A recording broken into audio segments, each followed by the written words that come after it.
Hi, welcome back guys. This is your friend, the Pika Fanfics. Back with amazing fanfiction. This is the series of What If Ash Becomes Arceus' Child?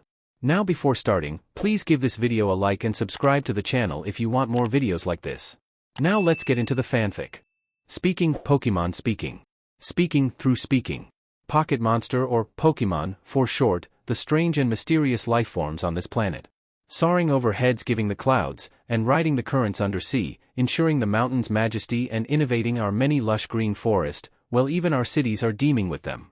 And no matter what corner of the world you found yourself, rest assured you will find Pokemon there as well. There are as many dreams as there are Pokemon. There are as many adventures to be had as there are Pokemon. XXXXX. Pallet Town, Kanto region. The day dawned crisp and clear. The town was beautiful and serene, people lived peacefully along with Pokemon. We can see a small house having 2 floors that is comfy enough for the small family of 2 who lives in there. The house is simple, with a living room including a TV and a comfy couch, a kitchen and dining area. A woman who is a single mother named Ketchum is seen cooking breakfast for her beloved son who is 5 years old along with her Pokemon Mr. Mime. Ash Ketchum. Speaking of the devil, a loud padding tiny foot came barreling from the 2nd floor. A boy with raven hair and a white shirt with short black pants came running to the living room with a big grin. "Good morning, Ash." Delia greeted her son. "Good morning, Mama." Mr. Mime. He greets them back with enthusiasm. "Today, can I go to Professor Oak's laboratory?" Delia chuckled and smiled. "Of course, we will bring lunch." The boy yipped in joy. He ate the breakfast in a rush and ran towards the door, but before he got out he shouted to his mother as a greeting to leave the home. Then he runs toward Professor Oak's laboratory. Professor Oak is a famous professor and Pokemon researcher. He has a grandson who is named Gary, but for Ash, he really didn't get close to children who are the same age as him because of his social awkwardness. He prefers to stay with Pokemons. Everyone might see Ash as an innocent and naive child with his joy and hyperactive personality, but that is wrong. He is a genius, prodigy. At age 5, Ash already read all of the book about medicine to help the injured Pokemons or the legendary Pokemons, and top of that he has a secret that no one knows except his mother and Professor Oak himself. "Professor Oak!" Ash shouted as he entered the laboratory. A loud crash was heard from the 2nd floor making Ash winced slightly. He looked up and indeed saw a rumpled Professor Oak, who seemed like he hadn't been sleeping for about 2 days. "Oh, Ash! Welcome!" Professor Oak greeted him. "The Pokemon are in the ranch." Ash scrunched his nose adorably. "Professor, have you slept lately?" "Ah, I've been busy with my presentation, you know." Professor Oak sheepishly scratched the back of his neck. Ash can only shake his head and decides to go to the ranch where the Pokemons are. There are various kinds of Pokemons in the ranch, wild or not, but no matter what he is loved among the Pokemons, it's like he is destined to be with them. He entered the ranch and indeed saw a bunch of Pokemon in there. Ash grinned like a Christmas tree. He ran towards the Pokemons who immediately brightened upon seeing the boy. "Hey! How are you all doing?" Ash asked. The Pokemons piled up and buried him under them until Ash got out from the pile-up. "We're all doing okay, Ash," Arcanine said to him. Yes, the secret he has is that Ash can understand Pokemon. The words spoken by the Pokemon are like his own language in his eyes. He looked into the book and it was about aura. He can understand Pokemon because of his immense aura. He also understands that the Pokemons were extremely protective of him and it makes him feel safe among the Pokemons. But at the same time he also knows that there are bad Pokemons out there. Just like how there are good humans and bad humans. He also knows that he is different from other humans. Ash doesn't like to get into crowds but he likes to battle. He enjoys staying among Pokemons than with humans. He has his mask in his defense as a naive and innocent child. He also knows the cruelty of the world. While playing with the Pokemon, Ash suddenly gasped and looked at the forest outside the ranch. Professor Oak had already warned him not to go into the forest, because there are a lot of dangerous wild Pokemons. But for some reason, he feels like something terrible happened nearby. Therefore, he ran straight towards the border separating the ranch and the forest only to be halted upon seeing the worried little Pokemon. This makes Ash smile. He crouched down beside them and assures them. "It's okay, I am only going to check in there," Ash tells them. "I will come with you, I cannot leave you alone." Arcanine barked to him. Ash then looked up to the sky and asked, "Butterfree, do you mind coming with us also?" "With pleasure, Ash," she chirped up. Ash crossed the wooden fence with Arcanine beside him and Butterfree flew around him. He walked slowly, letting his footsteps stay silent, ignoring the small forest Pokemons who are staring at him from their hideout. He gasped when he saw a humanoid Pokemon with white and pink color leaning against the tree. Ash knows this Pokemon. It was Mutwo, a mythical Pokemon and the strongest psychic type in the world. It's injured, Ash said upon noticing the gaze on his side. Ash walked faster towards the mythical Pokemon. He didn't know what to do. It's the first time something like this occurred to him, and his aura is spiked, alerting him someone was coming towards them with a malicious intent. Where is it? A male voice shouted. Mutwo, who heard the voice, snapped its eyes open and growled at Ash, who shushed him. Can you stand up? I'm not gonna do something to you. They are hunters, they want to catch you, don't they? Mutwo narrowed its eyes but still tried to stand up, which caused its knee to buckle up. This makes Ash grab one of its arms, which makes it stiffen and stare at Ash. Arcanine, look for a hidden cave or a hidden hole, Ash commanded and looked up at Butterfree, who hovered above them worriedly. Butterfree, can you use sleep powder on those hunters? Don't let them catch us. On hearing the command, Butterfree flew towards those hunters. Ash adjusted his hold and followed Arcanine silently until they arrived in the cave. Ash let Mutwo sit on the ground and lean on the wall of the cave. Mutwo sat in silence, still staring at Ash. Ash gave a relieved look back at Arcanine, who was guarding the entrance of the cave in a protective manner, which made him smile. Why? A male voice echoed in his mind. Why am I helping you? Ash asked, smiling gently with an open heart. Do you need a reason to help a living creature? You are a weird boy, he commented and closed his eyes. Ash scooted closer to the mythical Pokemon. I take that as a compliment. Can I see your wound? Mutwo lets him check the wound. He can see the heavy graze at the side of his stomach and a few scratches on his arm. Did you get poisoned? Ash asked. No, he answered, which made Ash sigh in relief. Ash didn't show any hesitation to rip his clothes and covered his injury, especially his stomach graze, which again compelled Mutwo to stare at him. Ash bit his lip and looked around until he saw small Pokemons peek from the cave opening, which makes Ash brighten. Hey, do you mind helping me? Ash asked. They slowly come closer to Ash and look at him curiously. Ash takes out his notebook and begins drawing berries in there, letting the Pokemon know what kind of berry they need to bring. Do you all understand? Ash asked. They immediately exited from the cave in search of the berry. He bit his lip in worry about Butterfree, and he is also worried about Mutwo, who is laying in there. Ash can only stay quiet, leaning at the stone wall until the wild Pokemon brought the berry. A chirped voice near him made Ash brighten up as he saw Butterfree fly toward him. Ash pats her head with his free hand. Good job, Ash said with a smile. Is he okay? She asked, full of worry, looking at Mutwo.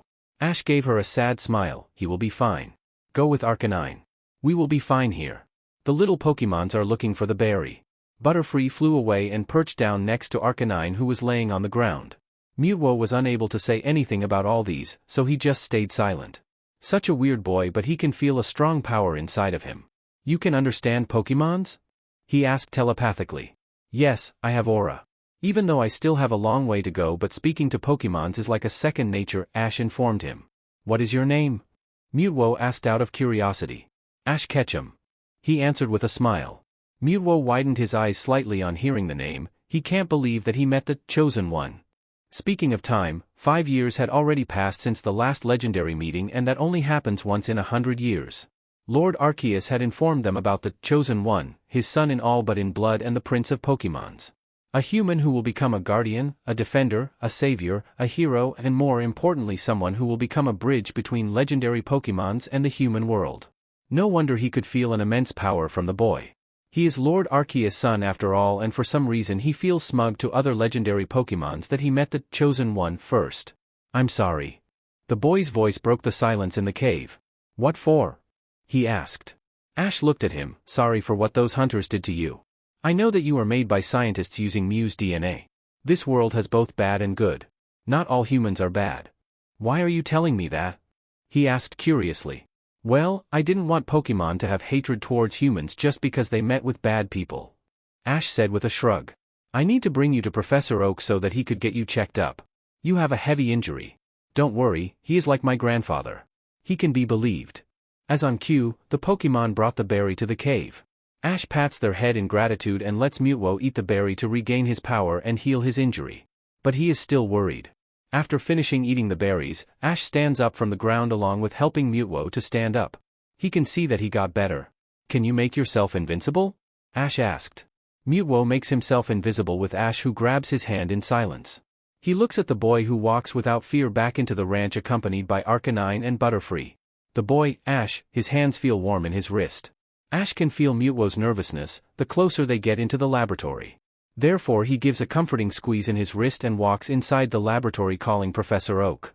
"What's wrong, Ash?" Professor Oak asked as he walked down. Ash pursed his lip in silence. "Can you make this secret? I found an injured Pokemon, but if there is someone out there who knows about his existence, he will be taken away by bad people. Can we go to the healing room?"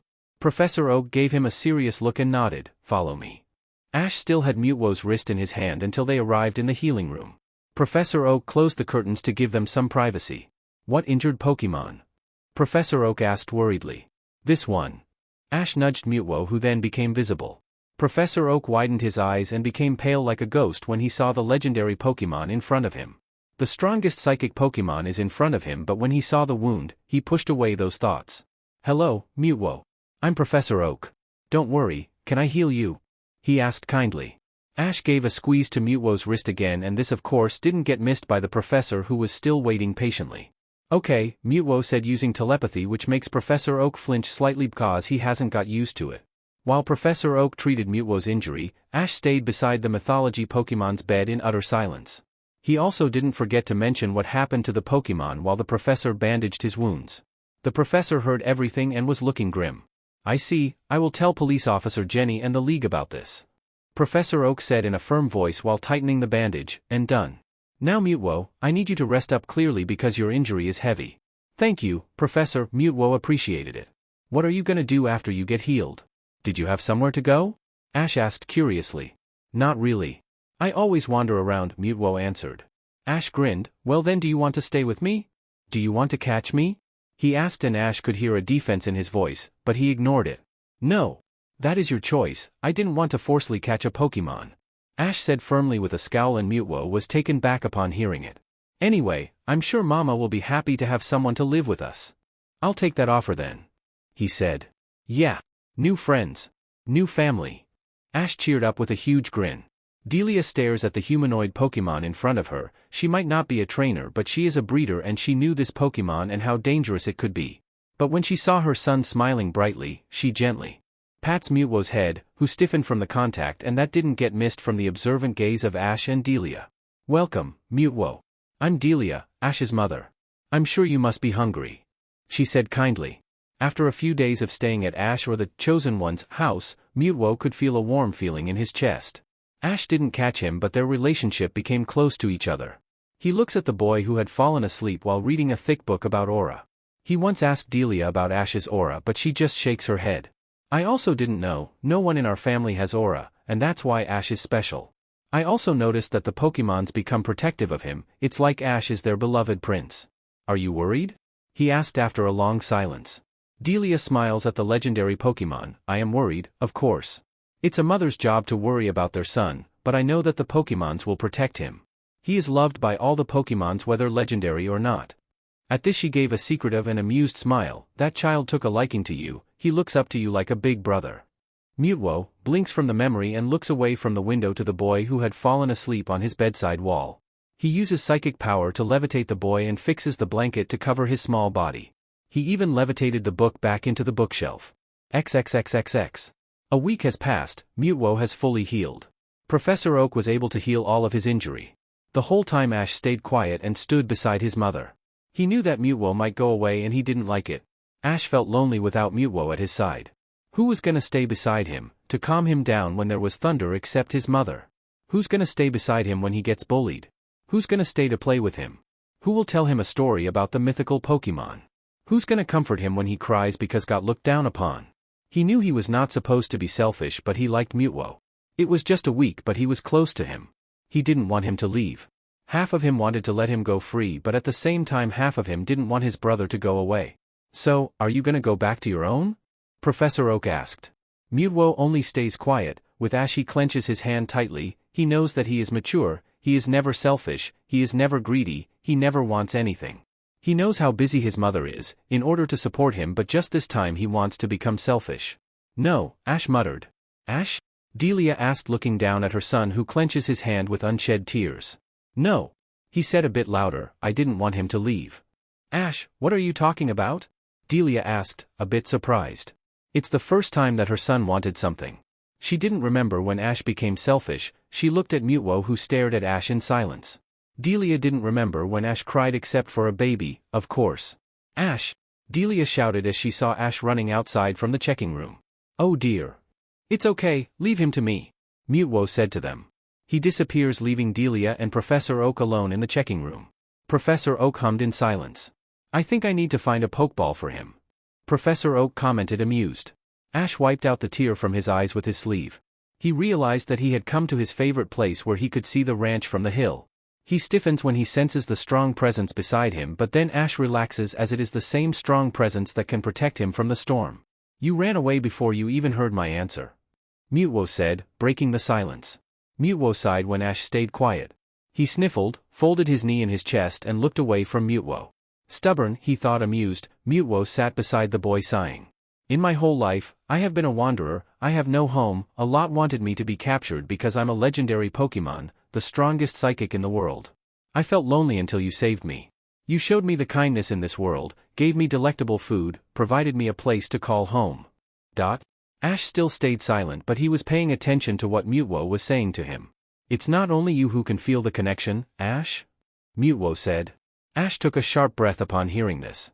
I know you are clever, no, genius, a prodigy. I saw how you read a book that was difficult for children of your age. I admired your forgiveness and your pure heart.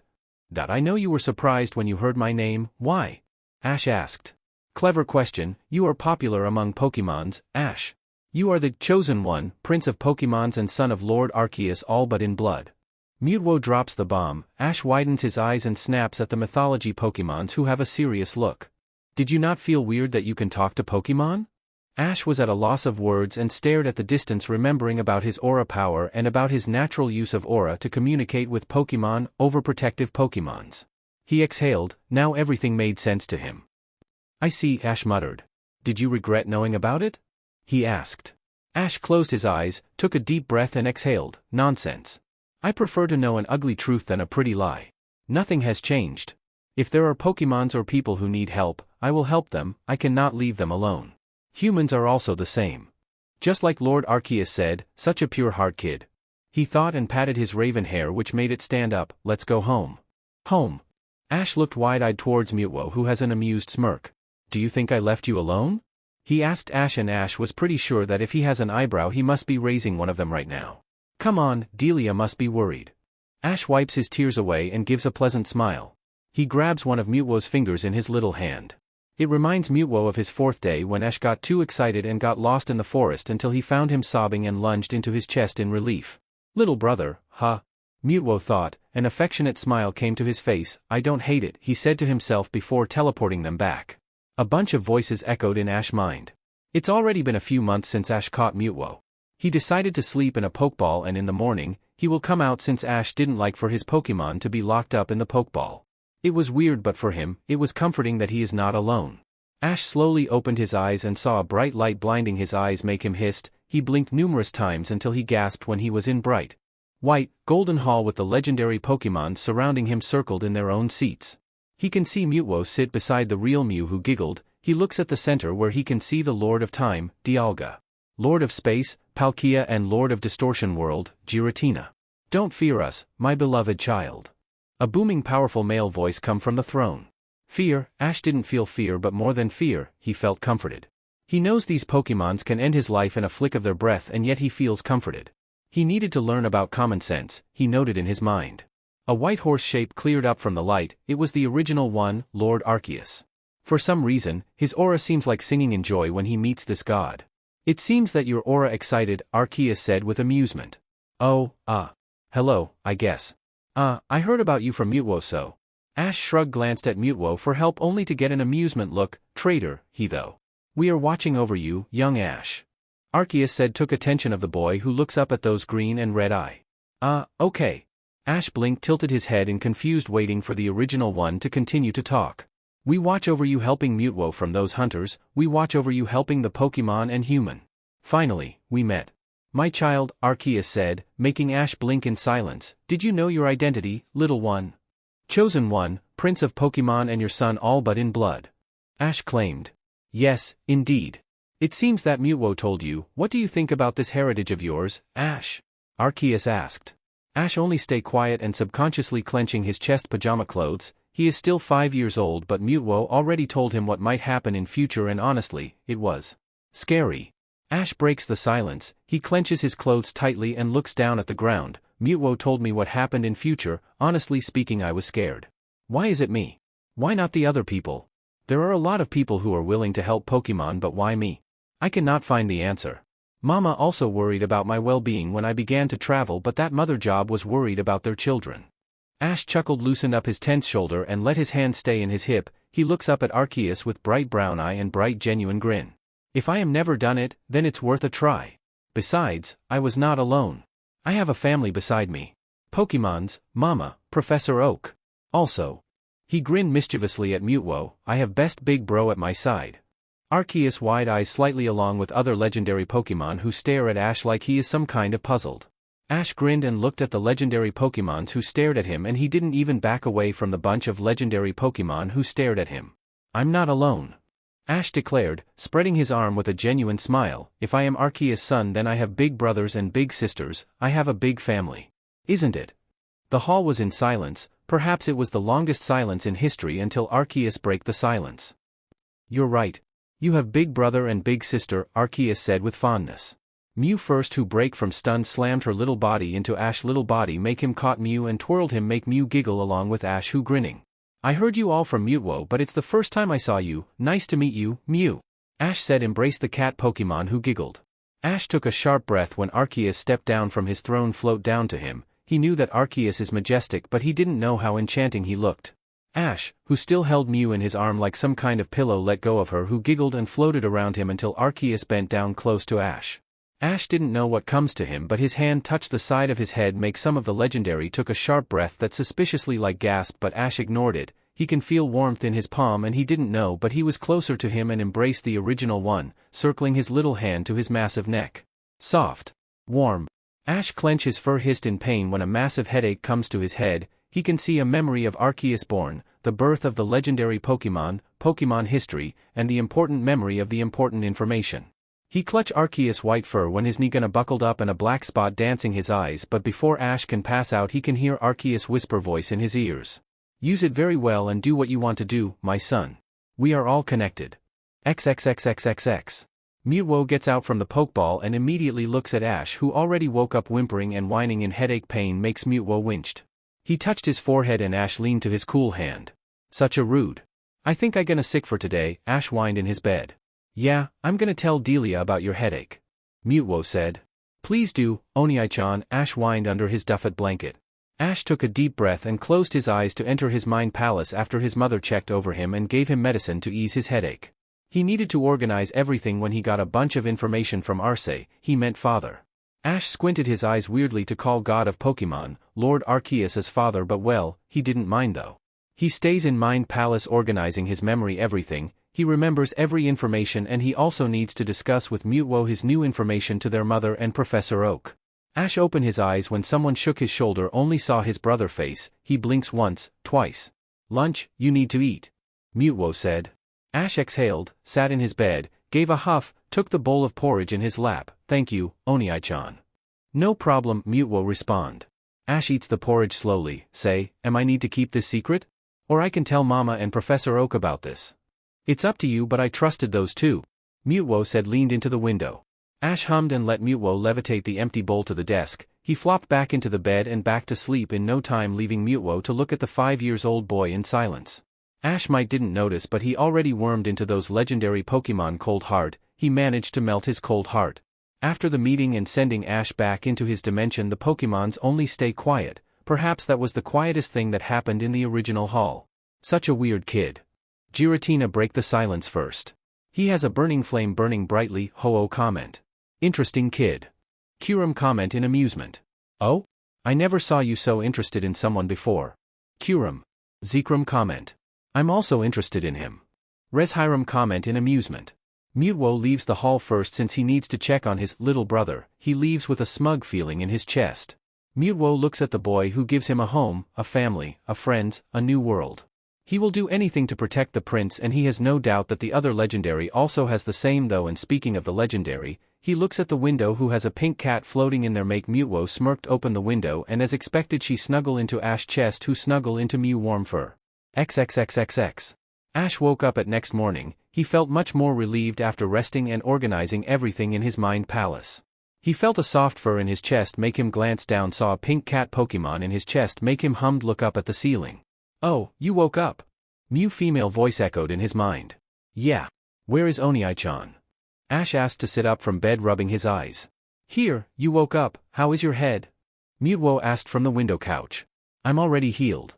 Ash said, holding Mew like pillow. He looks down at the mythical Pokemon in his arm. Hey, we meet again.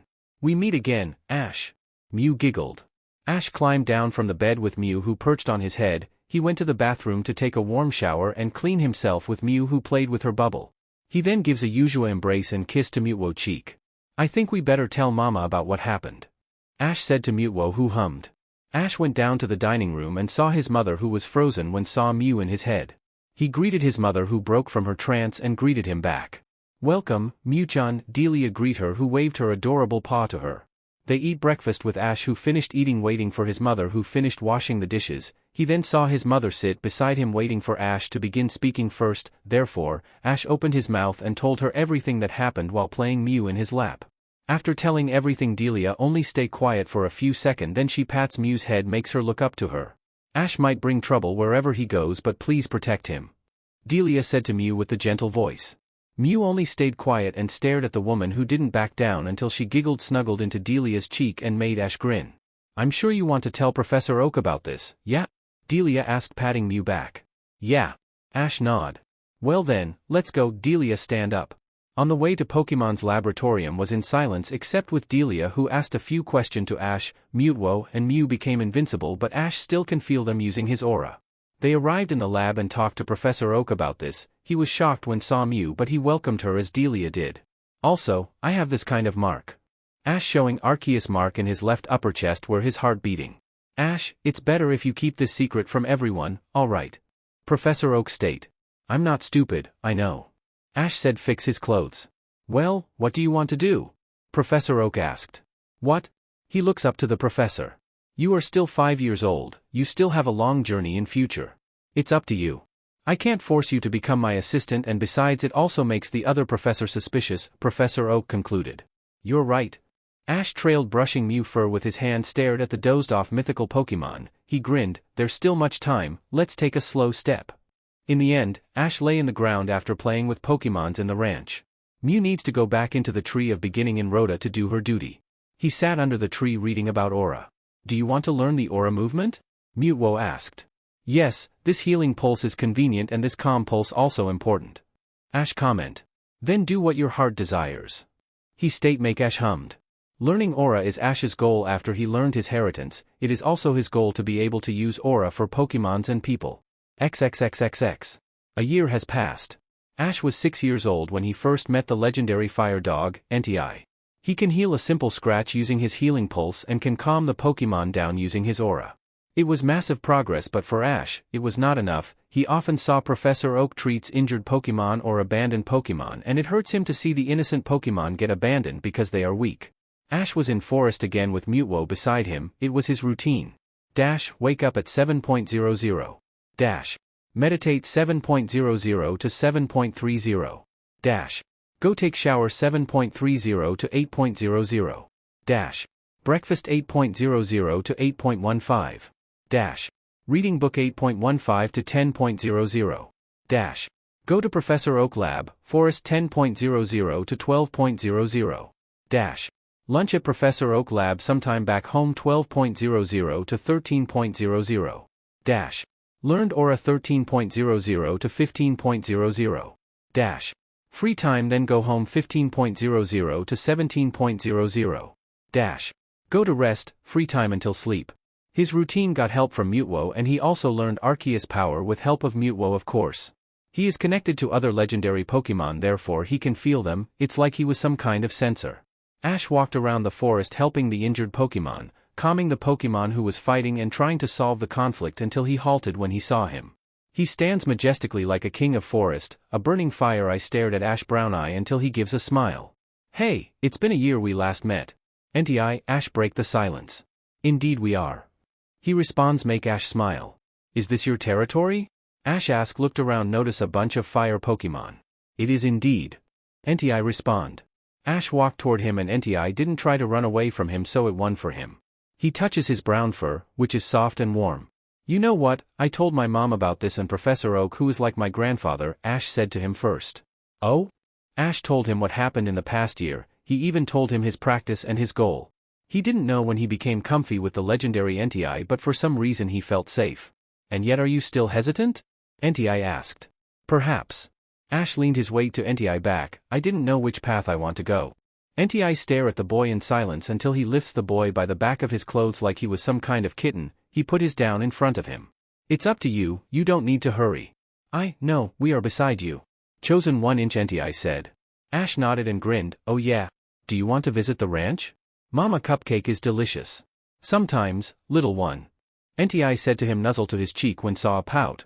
Ash looks at Entei, who disappears into the forest. He walks back into Mutuo, who has an amused look. Tomorrow, we can bring Mama cupcake to Entei hideout. Ash comment. At night, Ash told Delia about his meeting with Entei and his day. She knows that her son is an important person and she cannot do anything to stop him except support him, so she supports him until the end. It was a great morning where the sun blazed brightly. A young boy was seen blinking and woke up from his sleep.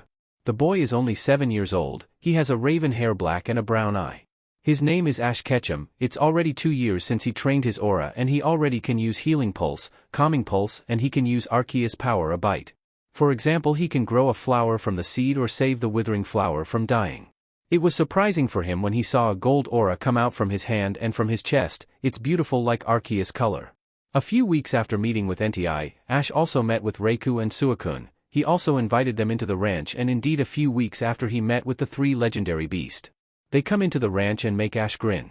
Ash show them what he can do with his Arceus power, and Entei told him that he need to hide his power because of his aura is oozing like a dam, almost broken. Therefore he trained to camouflage his aura until the aura-type Pokemon, especially Lucario, cannot detect his aura, but it's difficult. Anyone from a 25m radius can feel your aura. Reiku comment to him. What do you think about my aura? Ash asked. Warm and welcoming. It's like spring is coming after hard winter. It calms us down. Suakun answered. Ash rubs his eyes, yawning, and walks down from his bunk bed to the bathroom. He walked down into the dining room and saw Mutuo sit in the couch meditating, and followed by Ash, who also meditated for 30 minutes. They finished meditated with Mutuo, who also opened his eyes. Good morning, Ash, he greet the boy. Ash embraced the mythical Pokemon and kiss his cheek. Good morning. Good morning, Ash. Delia greet her son. Good morning, Mama. Ash greet his mother, who put the breakfast in the table. Ash walked to the legendary trio beast, who already eating in the veranda with other wild Pokemon. He give each of them a hug and kiss in their head. They already got used to it, especially Mutuo, who already got used to it. They once asked why he doing that, and the way Ash look at them, who tilted his head with innocent look and confused look, make their heart tweak slightly. Is there reason for me to show gesture of love? Ash asked, tilting his head and confused, and it make them remember that the boy only 7 years old, a child. I mean, Mama often give the gesture to me sometime. She said it was gesture of love. I love you 3. After that they only stay quiet except the gestured. Ash might didn't know, but he already make the legendary beast wrap in his pinky fingers. They eat breakfast with Ash, who finished eating breakfast decided to run into Professor Oak lab like usual for his health. He has Mutuo in his invincibility mode float beside him. Professor Oak. Ash shout. Ash. Welcome. Professor Oak greet him back. Ash goes to the ranch. He as usual goes to the forest for the day, then he plays with Pokemons. He opened his eyes when he noticed 3 different presents behind him. He looked back, saw the 3 legendary dog lay beside him. Hello, Entei, Reiku, Suakun. Ash crawled into them and snuggled into their warmth. Hello, little one. Suakun female voice echoed in his mind. Ash sighs, snuggle more into their fluffy fur. I can't get enough for your fur. Ash. Professor Oak call him. Oh, Professor. Ash sit. Hello, Entei, Reiku, Suakun. Professor Oak waved to the 3 legendary. Honestly speaking, Professor Oak already got used seeing the legendary pop up in his ranch, and the reason is because of the child in front of him who is lazily lay to the back of the legendary Pokemons. What's wrong, Professor? Ash asked. Well, you see, I need to send my researcher to Queen Elena in Rhoda 2 days from now on. I remember that you rarely come out from Mossera Town, so how's that? Wanna come to Rhoda? Professor Oak asked with grin. I'll come. I'll come. Ash jumped to his feet. How about Mama? She also of course will join us. Professor Oak said with nod. Ash looked at Entei, Reiku and Suakun. What about you three? Do you all want to come with me? They look at each other with Entei who speaks first, if you don't mind. Great. Ash claps his hand then remembers, oh, I forgot I haven't caught you three? So, do you three let me get you? With pleasure, Ash. Reiku said. Ash looked at Professor Oak, is that alright? Can I get them? Professor Oak threw 3 balls to them and with ping he gave it to Ash, here. Take care of them. I promise. Come out. Ash threw the ball to let them out. Entei, Reiku and Suakun become much better, more like Ash can feel their aura is oozing with power, perhaps it is because of the Pokeball who can give an energy to the Pokemon in there. Well then, 2 days form now, come 8 in morning, okay, Professor Oak said to him make Ash nod. Ash looks at Mutwo, speaking of Rhoda, isn't that where Mew place? Yes, Tree of Beginning. Mutwo respond. Ash jumped up and down in excitement, I can't wait to go into Rhoda. XXXXX. On the next day night, Ash was in the living room watching TV with Mutwo who meditated, Entei, Reiku and Suakun who lounged, dozed off in the veranda after eating dinner in the backyard. After he caught the 3 legendary beasts, he asked his mother to fix their backyard so Entei, Reiku and Suakun can lay in the grass therefore Delia has no choice but to open the veranda to connect it to the living room but with help with Mutwo it was easy. Ash looked at the TV channel until he found Pokemon Battle Channel. He stared at the battle in silence mesmerized. It was a battle against Kanto champion Lance and a trainer who tried to take his title but his mind spoke differently. His mind analyzed the movement and observed the moment and it make Ash fold his knee to his chest observe the battle in silence. Ah, he's gonna lose. Ash comment. Mutwo opens one of his eyes to look at the battle, the trainer gives the command the moment Ash comments and indeed the champion Lance Dragonite defeats the trainer. How did you know? Mutwo asked. Observe and analyzed. Ash answered, still staring at the screen though, Champion Lance, huh? Mutwo narrowed his eyes at his little brother, then at the red-hair champion, the 3 beasts who saw it snickered. Please, you cannot be overprotective of him? Rakus teased. Shut up, Thunder Beast. Mutwo grumbled make them snickered. Don't worry. If there is someone trying to court our prince, I think they need to meet with father. Suakun pointed out in amusement. The second day, Ash wakes up early excited and finally he can see the outside world. Reiku, Suakun and Entei were in their ball that got attached to Ash necklace, Mutwo decided to stay invisible. Delia and Mr. Mime also already got prepared with everything, they walked to Professor Oak lab saw him packed everything. Professor Oak! Ash called the man. Oh! Ash, Delia, Mr. Mime, Mutwo. You all come, good? Come on, we're gonna avoid the traffic. Professor Oak said enter the car. They ride the car, Ash looks at variety of the Pokemon in amazed and stunned. Mutwo still has his invincibility. Ash gasped when saw new Pokemons. They finally can see the city of Rhoda Kingdom, they arrived at the hotel which Mutwo show himself in their room. Look Onii-chan, it's so pretty but is there a festival? The people wear some kind of old clothes. Ash pointed out. You right? Mutwo hummed. Ash grinned, well, let's go explore this place, shall we? Is that okay, Mama? Delia hummed, I heard that Rhoda Kingdom dessert is delicious, let's go. Mime, let's go. Mr. Mime also cheered up. Mutwo turned to invincibility with Ash and Delia who decided to walk around while Professor Oak checking his research to bring to his professor friends. Ash and Delia walk around in amazed of the building and the people who wear in old clothes. Is there some kind of festival? Delia asked to the cafe seller. Oh yeah, it was a festival to honor our hero, Sir Aaron. Or a guardian. He answered. Or a guardian? Ash perked up. Yes, he was a hero, he saved our kingdom by losing his life and end the war. The seller confirmed with a nod, he also has the book that told the legend of Sir Aaron. Say, do you know where I can buy the book? Ash asked interested. In the bookstore, they always sell that book. He answered with grin. Speaking of festivals, what is going to happen in the festival? Ash asked interested. The seller grinned, their battle, there is no age guarantee. You might join the battle young man. The winner will become this year's hero. It was held in Cameron Palace. Ash hummed and after Delia purchased the dessert, he thanked the information. He didn't forget to buy the legendary book. The battle happened in afternoon and Ash really wanted to join the battle competition and Professor Oak gladly lent him his EV. Ash managed to read the book until halfway on the way to the Cameron Palace. His mother managed to enter him and he also changed into the old-fashioned clothes. Ash looked at the VIP box where the queen sit in there. He saw his mother and Professor Oak waving to him, Mutwo stay in his Pokeball with Eevee who clung into his shoulder. Let's do our best, Eevee. Ash said to Eevee. With pleasure. She chirped up with smile. The battle begins with Ash and Eevee win easily. Ash, who battles with the legendary every day, well, these kinds are easy. He can feel Mutwo boring emotion through his Pokeball, and the legendary beast, who is also bored by the battle until he enters the finals. Ash managed to win with Eevee, who jumped into his arm. Myela is unable to battle, Eevee wins. Therefore, this year's hero of Wave is Ash from Mossera Town, the judge declared.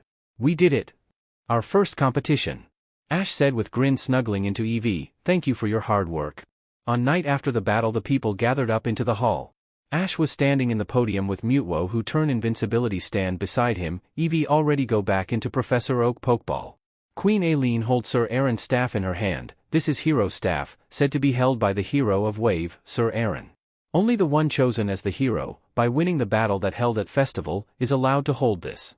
Ash looks at the portrait of Sir Aaron, but for some reason, he can sense aura held in the crystal. He glances at Mutwo, who stands protectively around him to make Ash smile. He also can feel Entei, Raikou, and Suicune Pokeball heated up, waiting for something to happen to him. Now, please, take it, Ash, Queen Aileen said. Ash took the staff in his hand, and indeed when he looked at the crystal, he can heard male voice.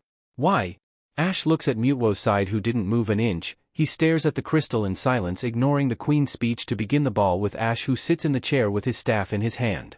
He sends the pulse of aura to the crystal with Mutwo, who touches his shoulder to help him telepathic to the Pokemon inside the crystal. Why? Ash can hear the voice again. He closes his eyes and uses his aura to convey the message, I'm not Sir Aaron. Who are you? He asked. I'm Ash Ketchum. You have been locked in the staff for about 700 years now. Ash can feel the agitated aura, and he sends a calm aura. Please calm down. Who are you? I'm Lucario, he answered after a few seconds. What do you mean 700 years? I see. You are asleep in there after Sir Aaron locked you up, Lucario, Ash informed him. It's already 7 decades and you just woke up after recognizing my aura, isn't it? Lucario stayed silent for a second and his voice echoed in his mind. You have the same aura as Aaron-sama but different. I see. If you don't mind, can I ask you a question, Lucario? Ash asked, glance at Mutwo, whose aura spiking slightly. Why are you asking? Why? Did something happen? We are in Cameron Palace Hall celebrating Sir Aaron as hero. Hero? He is no hero. He abandoned the castle. He abandoned the castle. Lucario declared in anger. Is that true? Have you heard his story? I know it was wartime, but if Sir Aaron is a traitor, he's not gonna be celebrated and remembered by the Rhoda Kingdom people. Ash said in logical thinking, you need to see the truth, Lucario. It was an urgent time at that time. Sir Aaron didn't have time to explain to you. Lucario only stays quiet, and his aura already calmed down makes Ash smile. He learned from Entei, and Professor Oak learns to learn using his mind and logical thinking. Do not charge ahead, but then for some reason danger always comes to him, and it makes Mutwo and the legendary beast protective of him. Ash give a hum of Arceus power through him make Lucario gasped and shocked. Who are you? He asked in surprise. That's not aura, and how do you speak through my mind? No, and I use telepathic with help of my Pokemon. My name is Ash Ketchum from Mossera Town, Kanto. I am 7 years old. Nice to meet you, Lucario, Ash smile. Nice to meet you, Ash. Lucario said, well, I need to get out first. Ah, you're right. Did you need something when you got out? Ash asked in case he needs something. There is sand in my eyes, so if you don't mind. Lucario trailed. All right, I have handkerchief with me. I will send you the signal for you to come out. Ash said to him. Okay. He responded. Ash took a sharp breath, blinking when he finished conversation with Lucario. He glanced at his Mutwo, who released his hand from his shoulder. He released a breath and saw Queen Aileen stand up to end the festival with Ash, who need to pose. Are you ready, Lucario? Ash asked. More than ready, he said with determined. Ash sent a pulse of wave to the crystal to make the staff move in his hand. He gritted his teeth, ignoring the look and gasped from the people in the hall. Ash gives the last pulse and lets the crystal glow brightly, and indeed Lucario Pokemon come out from the staff. Thank you, little one. Lucario said, make them gasped. No problem. Here, handkerchief. Ash said, hand his handkerchief to the Pokemon. He took the handkerchief to clean the sand from his eyes. He opened his eyes and looked at Ash, who smiled. He looked at the people in the hall and run outside make Ash blinked. Ah, wait. Ash run after him. Lucario can see the differences from his memory. 700 years he slept. That child didn't lie. He entered his room where Aaron-sama stayed. Lucario looks around only to see the showing case of the old things. Lucario. Ash voice make him turn around.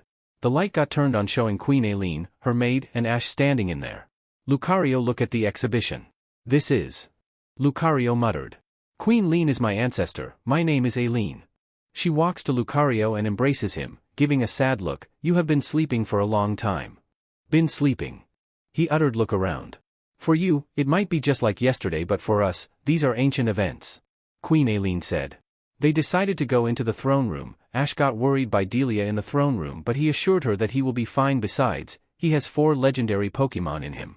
I have heard you vanished during the battle, Queen Aileen said. First, what happened? 2 armies closed in and tried to get this castle caught up in the fighting. I had scouted out in the battlefield, but there was no possible way to stop the battle. Lucario informed them. According to the legend, Aaron saved the castle. Queen Aileen said. That can't be right. Lucario claimed to stand up. Aaron-sama abandoned the castle and fled after sealing me away.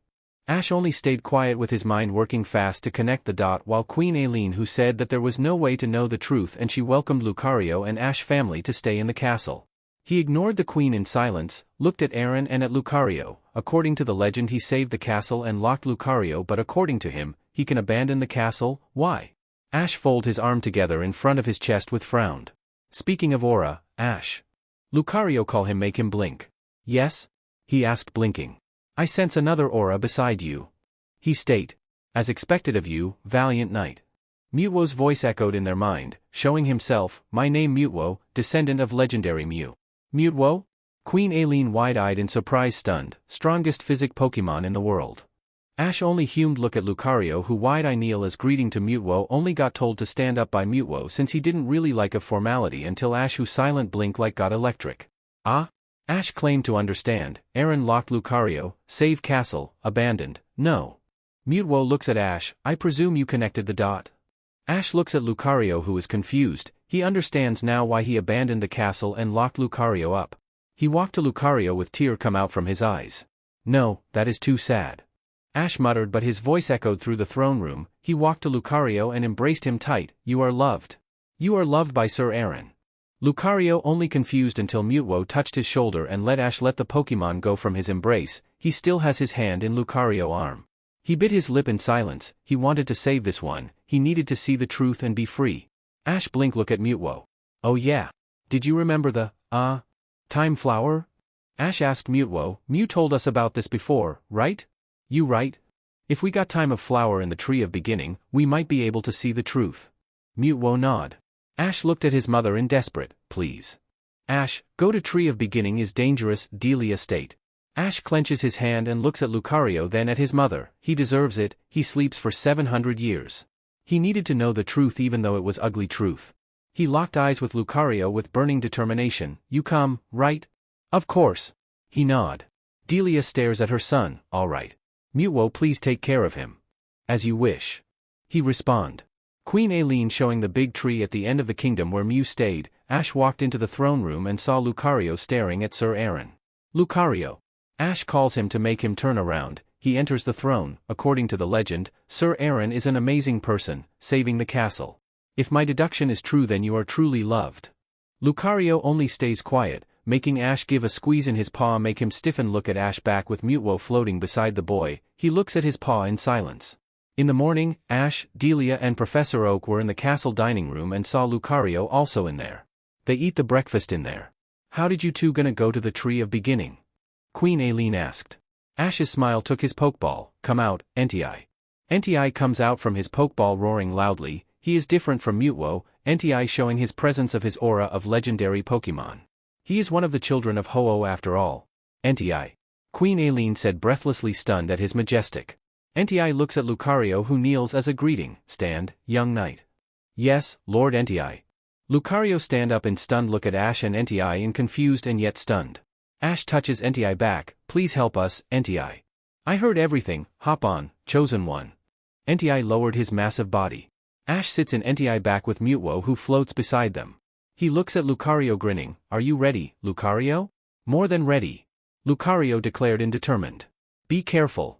Delia and Queen Aileen said. Ash clutching Entei back while he follows Lucario into the mountain. The morning cloud is cold, but thankfully he has cloak with him.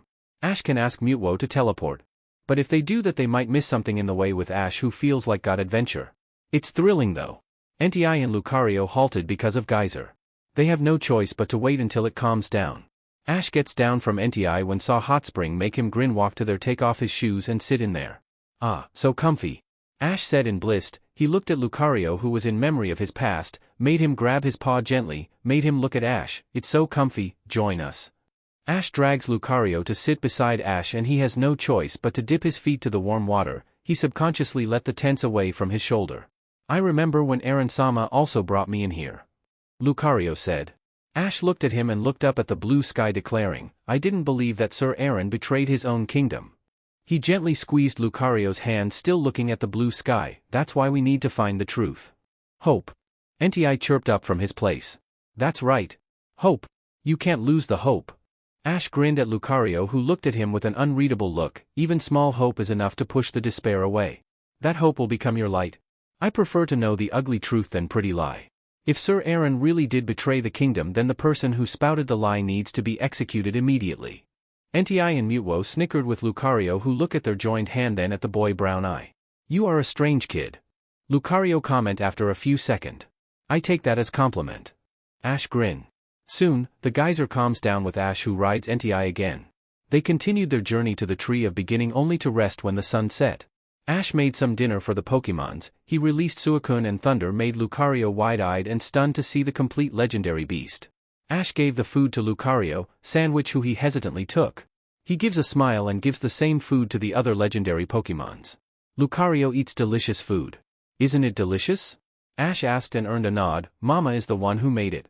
After eating, Ash took out a book from his bag showing it to Lucario. He sat next to him near the fire. This is the book that told about Sir Aaron that got sold for the children to read.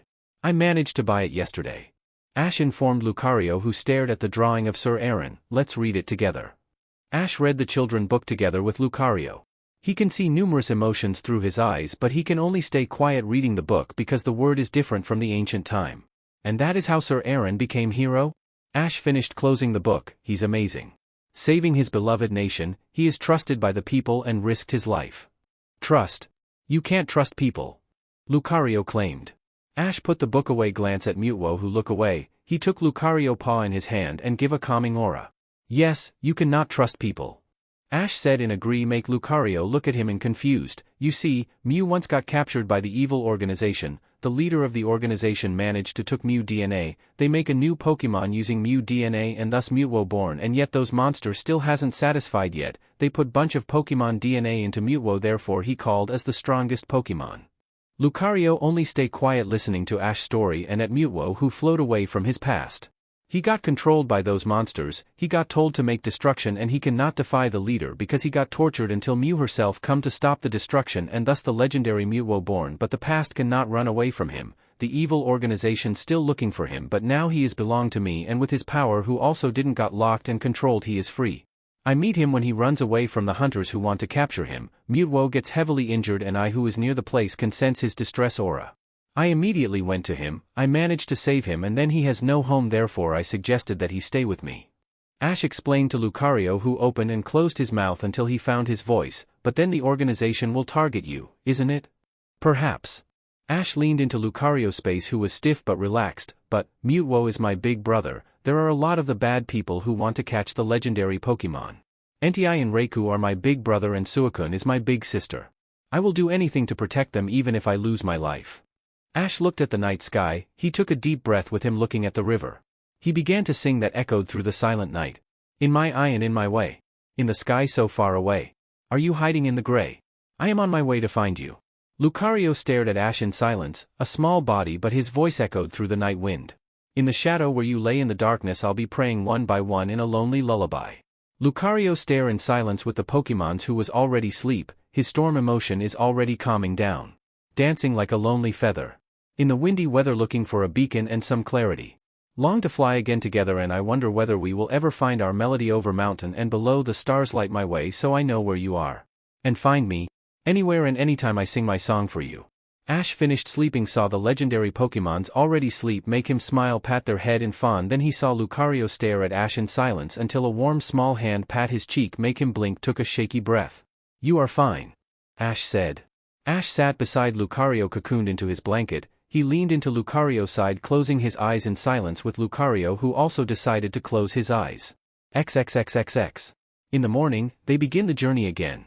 They halted in front of the cliff where Aaron locked Lucario. He saw the time flower make him send a pulse of wave showing the war. Ash grabs Lucario's hand in silence, it's illusion.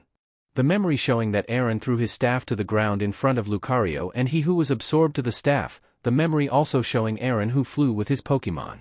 Lucario kneels on the ground. That direction is the Tree of Beginning. Why did he go to the Tree of Beginning if he abandoned his nation? Ash asked out loud to stand up, patting Lucario back. Let's go. It still haven't finished yet. Lucario nod, stand up, walk to the cave, only got halted by Regigigas. Ash touched Lucario arm. Hello, I came to ask Mew help. My name is Ash Ketchum. Ash declared, send Arceus pulse to him. He stared at him and let him enter the cave to make Ash smile. Thank you. Lucario looked at Ash. Why did he call you Chosen One? A long story. I told you after this finished. Ash said to him. They enter the cave. Lucario wishes he wants to know the truth, and oh how wish he knows that Aaron-sama is not gonna abandon the castle. If he has indeed abandoned the castle, is the time they're spending wasted? Painful aches in his heart make him frozen. He cannot move. A warm hand in his paw made him gasp and snap. Look at the source, Ash. It's okay. You are not alone. I'm with you. Ash squeeze his paw and drag him away from his darkness. Want someone, an advice, an anchor to me. Take a deep breath and steady your heart. The world will remain as it always has been no matter how long you look away from it, so take a moment to yourself, close your eyes, and breathe. When you open your eyes, you will find yourself at the same place you were, but now you are ready to face the world.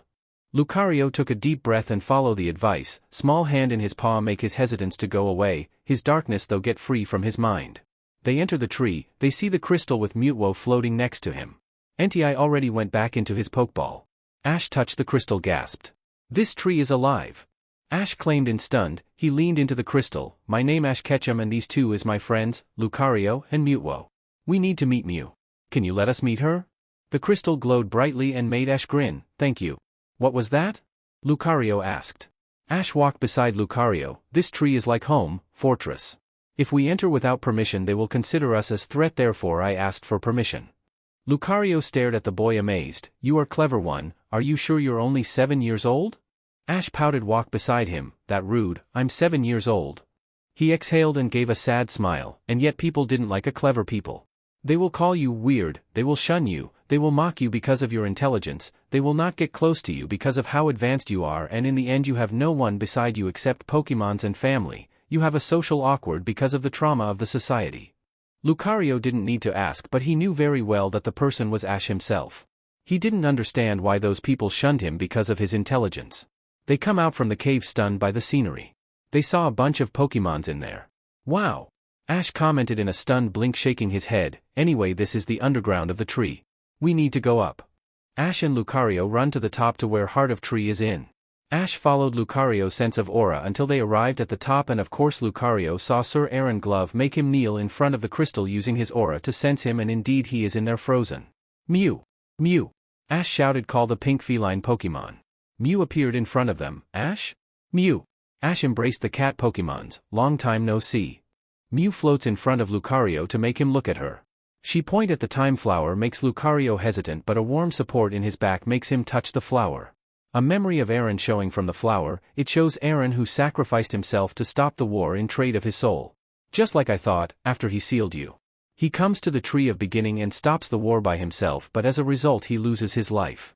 Ash concluded. Lucario slumped in front of Aaron. Aura, forgive me, master. Lucario whispered, but it was like a whimper from his mouth. It was unforgivable of him to think of his master as traitor while the truth was in front of him.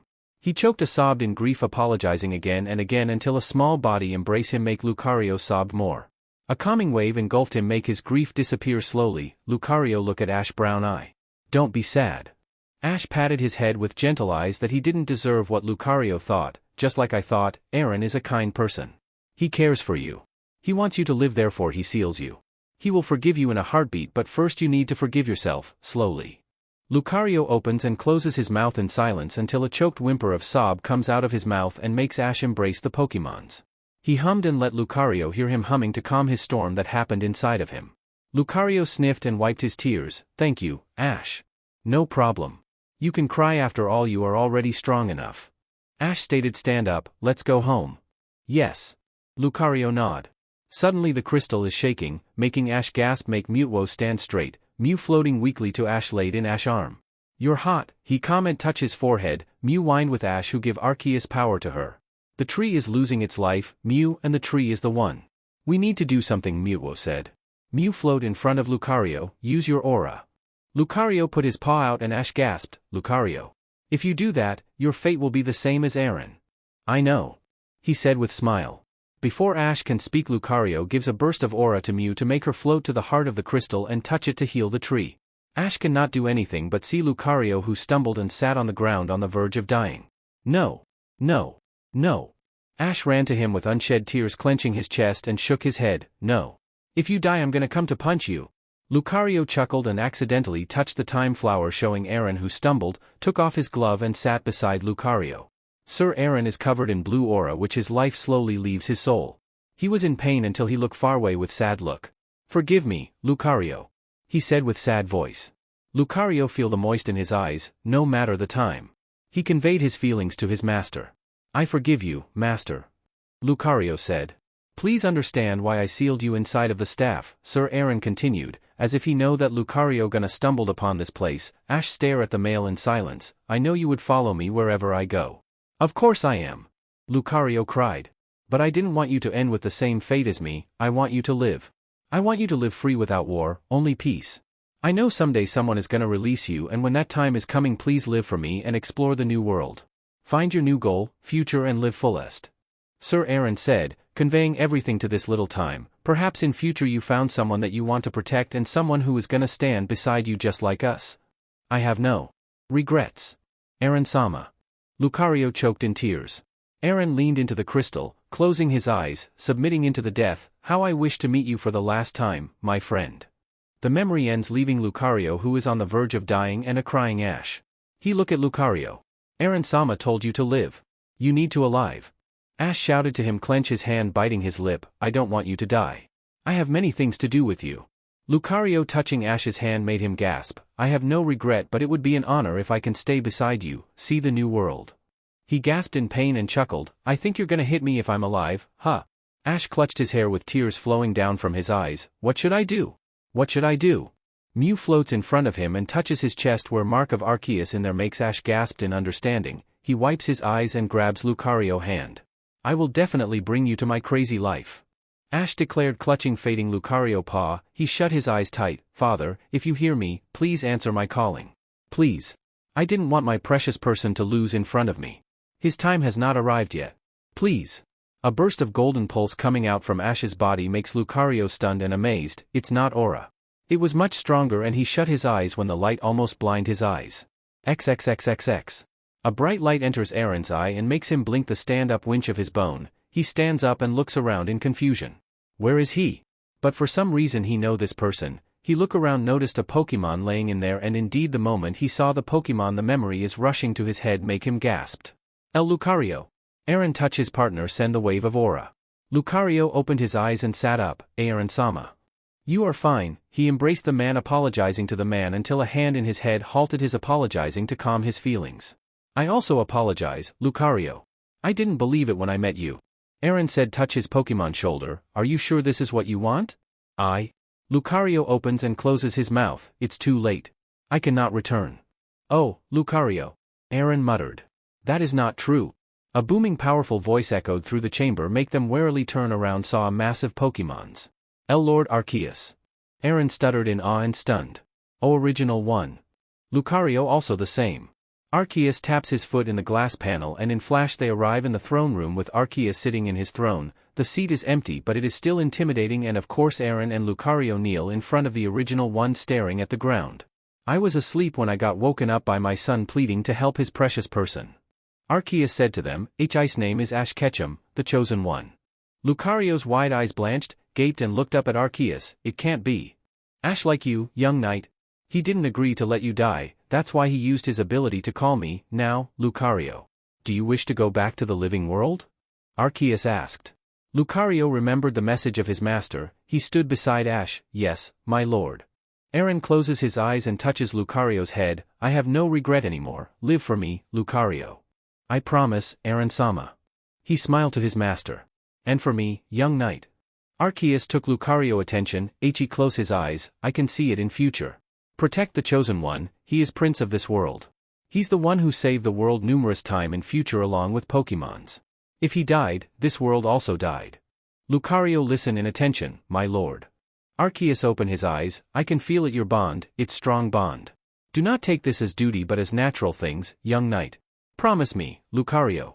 Lucario bowed down, this one promised to Lord Arceus to protect the prince, Chosen One. With bright light, Lucario opens his eyes and the first thing he sees is Mew face who snuggles into his chest, then a tear falling into his cheek makes him look up and see Ash clutching his paw like he fears that he is gonna disappear. Don't scare me like that again. Ash said in choked sobbed. Forgive me, Ash. Lucario said close his eyes then smirked, Prince, huh. Shut up. Ash sniffled. Ash looks at Lucario who just came back from Hall of Origin. For a few minutes Ash stayed beside Lucario hoping that his father allowed him to go back into the living world, and indeed he opened his eyes breathing. It's a miracle. Ash cupped his face with a gentle hand, how do you feel about meeting with your master again? Lucario smiled with his shoulder relaxed, there was no heavy burden, there was no darkness in his aura again. It's like all of his darkness is gone. I see. Ash said. He didn't need to say because Ash can see it from his expression that he is happy to move on and has a new journey. Ash look at the sun who almost set. We need to go back. Ash said to Lucario who sit from lay down. Yeah. Lucario agreed. Let's teleport to Cameron Palace. Mutwo said holding out his hand. Ash grabbed Mutwo hand with Lucario who grab Ash hand, they disappear and Blur only arrived in the Hall of the Throne where Queen Aileen in there make her stand up. Ash stumbled slightly blinking. Oh.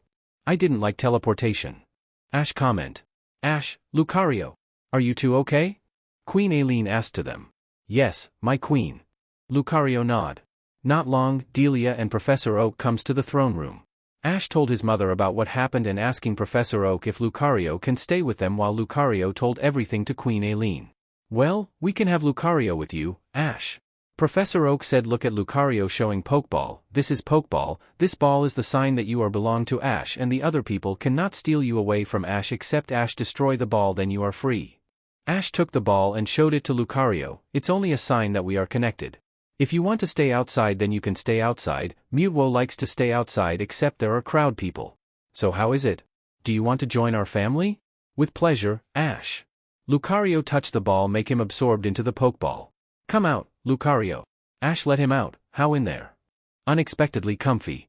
He comment. Suddenly a Mew voice chirped up and indeed she flowed around Professor Oak until she stole the Pokeball from his pocket made him yelp. She floats in front of Ash with a Pokeball in his hand and hands it out to Ash. You want me to catch you? Ash asked make Mew nod somersault, he grin, let's go Pokeball? He threw it to Mew to high-five the button to make her disappear to the ball until she appeared back flopped in his head, welcome to our family, Mew. Well, it's no surprise if she wants to come with you. Professor Oak said with a smile then he sighs, how I explained to the League about this.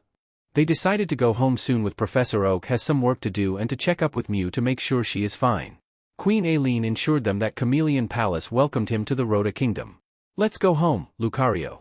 Ash said to Lucario who nodded and excited to see the outside world. Home that was a nice ringing. It was a nice morning with Pidgeotto chirping as a sign that morning is coming, the sun is shining brightly in Masera Town, Kanto region.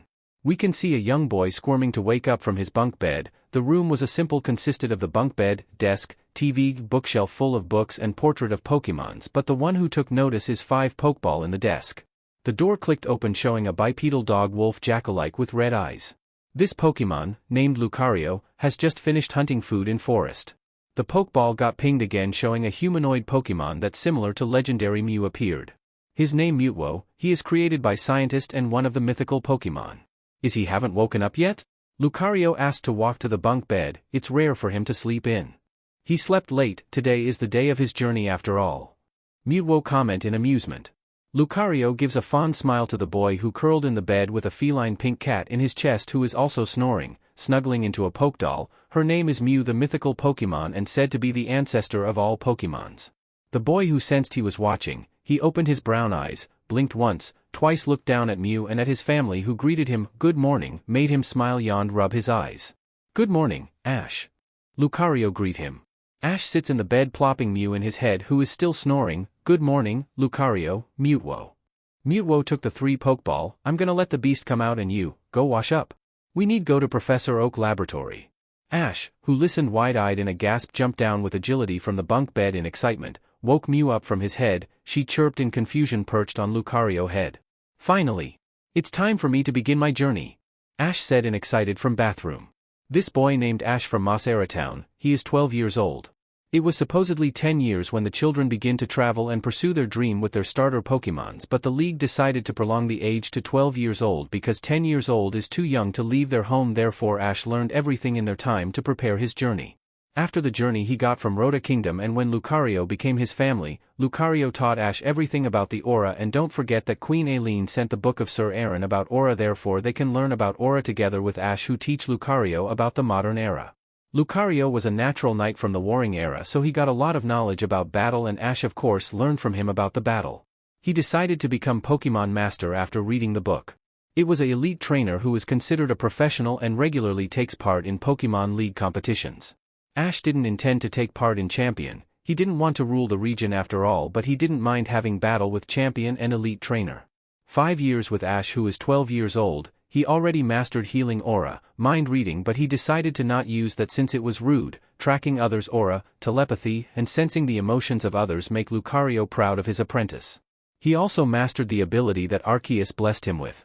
He can heal Pokemon who are on the verge of dying. He can control the element even though it was hard because of his core in his body still growing, but at least he can bend nature in his will. Ash also become assistant of Professor Oak, sometimes give report to him using his knowledge from Arceus to help Pokemon much better, and therefore he make attention from other professor, but Ash, who didn't want to make stand out, decided to stay low, except Professor Oak proudly told the other professor about his little assistant who is 7 years old. A footstep was heard from the bedroom to the downstairs where Delia, Ash's mother, put the food for the Pokemons to eat. Ash, who came down from his bedroom already wearing a short sleeve of blue jacket, black t-shirt, a jeans, and a sneaker, but didn't forget the hat in his head. "Good morning, Mama." Ash greeted her and excited. "Good morning, Ash." Delia looked at her son. "Look at you. Wearing your trainer outfits. Are you excited?" "Yes. I will become a Pokemon Master," Ash claimed with grin. They ate breakfast, then they go to Professor Oak laboratory together with Lucario, who walked beside Ash, Mewtwo, who was invincible, and Mew, who was also invincible, perched upon his shoulder. They arrived in laboratory, saw Professor Oak showering the grass Pokemon. "Professor Oak," Ash called the man. "Ash, Lucario, Delia, welcome. Are you excited to get your first Pokemon?" Professor Oak asked to Ash. "You bet." Ash followed the man. They enter the laboratory with Professor Oak, who showing the starter Pokemon of Charizard, Bulbasaur, and Squirtle, but Ash halted, look up at the second floor when saw a yellow Pokemon. "What is that?" Ash asked, point at the Pokemon. "Ah, that Pikachu. Electric mouse-type Pokemon. I found him eating cable and I caught him." Professor Oak informed him, and this time with a sheepish look. "He is troublemaker, you know." Ash looked at Pikachu, who barreled toward Professor Oak. He kneeled down to Pikachu, who stared at him. "He is perfect," Ash said to Pikachu, who chirped, tilted his head. "Hi, my name is Ash and he is Lucario. My dream is to become a Pokemon Master. I want to catch many Pokemon and bond with them. I also want to join every league that happens. Do you want to join with me to help me become Pokemon Master?" Pikachu's eyes twitched slightly. "I can handle it by myself." "Of course you do." Ash's response earned a surprised look from him, and on top of that, "I'm Aura Guardian in training." He has a smirk with a challenging look on his face. "So, how about it? Do you want to join my crazy life of trainer?" Pikachu stares at Ash, then he gives an electric to Ash, but as his reflex of training with Raikou, he reflexively puts his aura barrier and channel into the ground, make Pikachu surprised. "I channeled your electric to the ground, convenient, isn't it?" Ash asked to stand up from his crouch down. "So, the offer is still standing." Pikachu humped jump into his arm, make Ash grin. He looked at Professor Oak, who showing Pikachu Pokeball, who make Pikachu didn't want to look at the Pokeball, and of course Ash respected it, put it in the bag, make Pikachu surprised. "I respected your decision. You didn't like Pokeball, then I will not force you," Ash said to him, pat his head. Ash gave an embrace to his mother and to Professor Oak. The man gave 5 Pokeball to Ash, and he also told him to send the Pokeball to Ranch as exchange of the empty Pokeball when he arrived in the Pokemon Center. Professor Oak looked at the boy, who adjusted his backpack and his belonging with Pikachu in his side. Ash might be didn't know or didn't notice or ignorant, but the champion and the professor already took notice of him with Professor Oak, who told the other professor about Ash's thesis that is consisted of the perfect material. They believed Professor Oak word that it was a 7-year-old child that wrote it is because the handwriting has a childish gesture in there. He has a smug feeling to the Pokemon world. The storm is coming and the storm was in front of him to take over the world. Be careful, Lance. He will come to you to take over your position, but then Ash didn't want to become champion. Delia also asked Lucario to protect her son since she knows that somewhere in Journey he is going to have a pinch situation, but she's not gonna worry because her son is not alone. He looked at the blue sky after getting out from the town to Route 1. Ash looked around and saw no one, so he decided to introduce his family to Pikachu. So, Pikachu, I think it's time to introduce my other Pokemons. Ash said with grind. Other Pokemon? He asked, tilted his head. Mewtwo and Mew showing themselves make Pikachu jaw drop. Saw the legendary Pokemon. Mew immediately float to Pikachu, nuzzling into him, make Pikachu taken back with Mewtwo who stare at nervous Pikachu. Don't stare at Pikachu, Mewtwo, Ash said. How dash? Pikachu choked with Mew in his hold. Lucario chuckled. He released me from the staff after I slept for 700 years. You can talk? Pikachu looked at Lucario in ridiculous and shocked look, didn't know if he should trust him or not, and it the first time he saw a talking Pokemon, not a telepathic but a proper talking. Long story, Mewtwo got saved by Ash from the evil organization and Mew got saved by Ash Aura in Tree of Beginning. Lucario informed him. Ash took Mew from Pikachu to his head.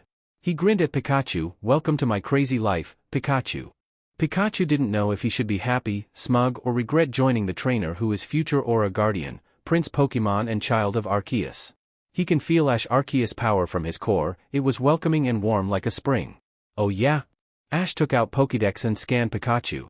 A robotic male voice echoed to them to make them hear the voice. Pikachu, electric-type mouse Pokemon. This Pikachu is male. He can use 100.000 volts, electric net, electric ball, iron tall, volt tackle, thunderbolt, thunder and quick attack. They look at the little mouse Pokemon with Ash who breaks the silence. Well, you indeed can take care of yourself. It's Lucario's turn. Lucario, Jackal Petal Pokemon. This Lucario is male and can use type resistance, steadfast, inner focus, aura, extreme speed, force palm, dragon pulse, aura sphere, close combat, foresight, quick attack, detect, metal claw, counter, power up punch, bone rush, dark pulse, calm mind, heal pulse, endure, reversal and copycat. Ash stares at Lucario in disbelief, and it seems Lucario also has the same look. They didn't realize that he added another move to another move. They sometimes battle with the legendary beast, and those are a hard battle, and Ash often uses Lucario in battle. Well, among the normal Pokemon, you are the strongest. Ash breaks the stunned silence. Let's not use you in gym battle except in League. I can imagine that you can beat the champions at ease the same as you, Mewtwo. I know. He responded, crossing his arm. Ash scanned Mewtwo and Mew, but as expected there was no data in there to make him put the Pokédex back to his pocket. He stretched his back. Well then, let's begin the journey, shall we, to Viridian City? Ash cheered. Ash hates teleport, it make him sick, therefore Mewtwo kindly does not teleport them to Viridian City, and with NTI size, he only caught the attention of the people. Ash walked to the hill to Route 1 and decided to use his aura to look for Pokemon. Ash touched his chest, closed his eyes and muttered, "Wave is in with me." He can see the Pokemon in a range of 30 m from his place. He opened his eyes and looked to the side and saw Pidgey eating on the ground. Ash walked to it in silence, crouched down to it. Who snap? Look at him. Hey, I'm Ash. Do you want to join my journey? Ash asked. Pidgey tilted its head with a female voice and asked, "You didn't battle me?" Ash shrugs, "Well, if you want me to." Pidgey give a last look and flew away with Ash know that Pidgey want to know his ability, therefore he sent Pikachu out to the field. Pikachu, Thunderbolt. Ash command. Pika, Pikachu. Pikachu sent a massive wave of Thunderbolt to Pidgey, who managed to evade, flew straight toward Pikachu. Electric Ball, now. Ash command. Pikachu sent an electric ball to Pidgey, who got hit. Ash saw Pidgey, who fell from the sky to the rush of river, make him gasp without though run toward her, jump into the rush river with Pidgey tucked in his arm. He can hear his Pokemon shouted. He noticed a massive aura from the far in the river, made him use his aura sight, saw Gyarados, make him wide-eyed in surprise. Why Gyarados in here? He clutched Pidgey in his arms and swam to the surface in hurry when Gyarados chased him. He grabbed the weed at the side of the river, only got pulled by someone. Ash still has Pidgey in his arms, struggling to free, but his adrenaline still in his body. He kneel in the ground. He can sense person aura under him asking him question, and a familiar aura behind me make him shouted. Pikachu. Thunderbolt. Ash shouted. Pikachu's voice made him relaxed a bit. He opened his eyes and didn't know when he closed him. He let go of Pidgey, who snuggled into his cheek as comfort. Ash blinked once, twice, looking down, saw a red-haired male grabbing his arm. He blushed slightly get away from the man. Sorry, thank you for saving me. Ash stuttered. No problem, are you okay? The man asked. Ash. Lucario called him make the male wide-eyed gaped at the Pokemon in shocked. Lucario. I'm fine, thank you, Pikachu. Ash pat to Pikachu head, he looks at the invincible Mutwo give a nod, he looks at the male and frowned when realized that he is for some reason familiar. Did I see you somewhere? It's Champion Lance, you see his battle yesterday. Lucario sighed remembering him. Ash clapped his hand, ah. Now, I remember. Lance of Blackthorn. Lance, who finally breaks from his trance, shouted, you can talk? Lucario rolled his eyes and already got used to this era person who was shocked to hear Pokemon spoke, literal spoke make Ash and Mutwo amused to no end. Ash's stand-up walk to Gyarados gives a healing pulse to make it blink look at Ash. Sorry, you surprised me. Ash apologized to it ignoring the stare from the champion. Who are you? Why? Gyarados asked in male voice. I didn't like to abandon an injured Pokemon, why are you in here? Ash asked, stroking his scale head, who was surprised, a human can understand Pokemon, I'm Aura Guardian in training. Understanding Pokemon is like breathing to me. So, why are you here? Gyarados looks away with Ash who can sense his despair, anger, sad, self-hating. He gasped. Oh, you got abandoned. He whispered to give a calming mind pulse to him. Ash looked at Lance, he got abandoned by his trainee. Lance ignored the sexuality of Pokemon. He walked to Gyarados, I came here when I got reported that Gyarados make Rampax. He is in anger, it's normal for him to make Rampax. Ash said, stroking Gyarados' massive head, let me guess, your ex-trainee Dash. He spat the name in disgust and made Gyarados look at Ash and taken back, seen you as weak Pokemon and abandoned you, isn't it? Gyarados looks away and makes Ash sigh and Pidgeotto whines in sadness with Lucario who clenches his paw, I'm sorry. You didn't deserve the treatment. It's a trainee job to make Pokemon strong. I will look for the trainee. Lance took out his device to contact his agent perhaps. What are you gonna do after this? Ash asked him to earn a shrug. He looked at Lucario who nodded, do you want to come with me? What? You want me? He asked in surprise. Yup. You are strong enough. Do you want to be with me and battle the trainer and join the league with me? Ash asked earned a nod and a nudge from Gyarados make Ash giggled, I'm Ash Ketchum. Gyarados who heard the name gasped, chosen one. He took out his Pokeball touch it to him head make him enter into the Pokeball, please don't call me that. Lance turned around and saw Gyarados got absorbed into the Pokeball, well, you catch it. It's not it, but him. Ash pressed the sexuality to Lance who raised his eyebrow. He looked at Pidgeot who was also waiting for him to catch him, well, 2 Pokemon in a day. Speaking of it, I don't know your name. Lance pointed out. Oh, my name is Ash Ketchum, pleasure to meet you, Champion Lance. Ash introduced himself. Stop of Champion, just call me Lance. He said waving his hand made Ash hummed, so, where do you want to go? Viridian City, he answered walk to the main road followed by Lance. Oh, what a coincidence. I also want to go to Viridian City. Lance's response in nod earned a confused look from Ash and Lucario, I heard that there is an evil organization in there trying to steal Pokemon from Pokemon Center, I just came to check up. Well, I better go, do you want to go with me? Ash snapped a look at the older man in surprised blink olishly, pardon me. Lance took out his Pokeball showing Dragonite, we can fly to Viridian City. Ash looked at Lucario who nodded, okay then. He took out Lucario Pokeball only halted when he looked up and sensed a massive aura, he gasped in surprise along with Lance who gaped, ho-oh. Oh my Arceus. Lance said breathlessly. Ash grin cupped his mouth and shouted earned a disbelieving look from the champion, ho-oh-h. Can you come down?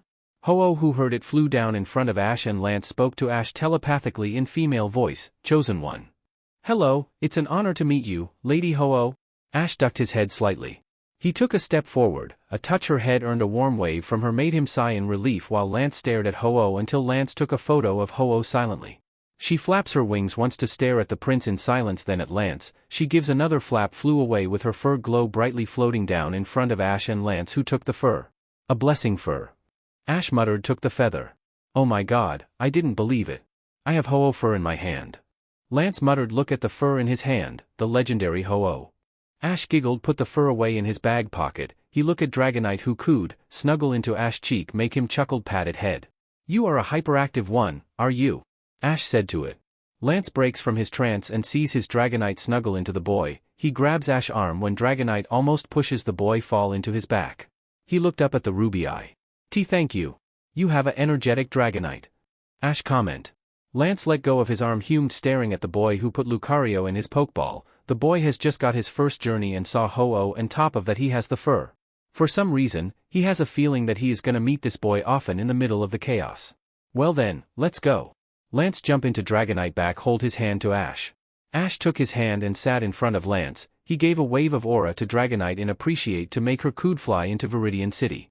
Ash can feel Mewtwo aura beside him and Mew aura beside him floating in invisible mode.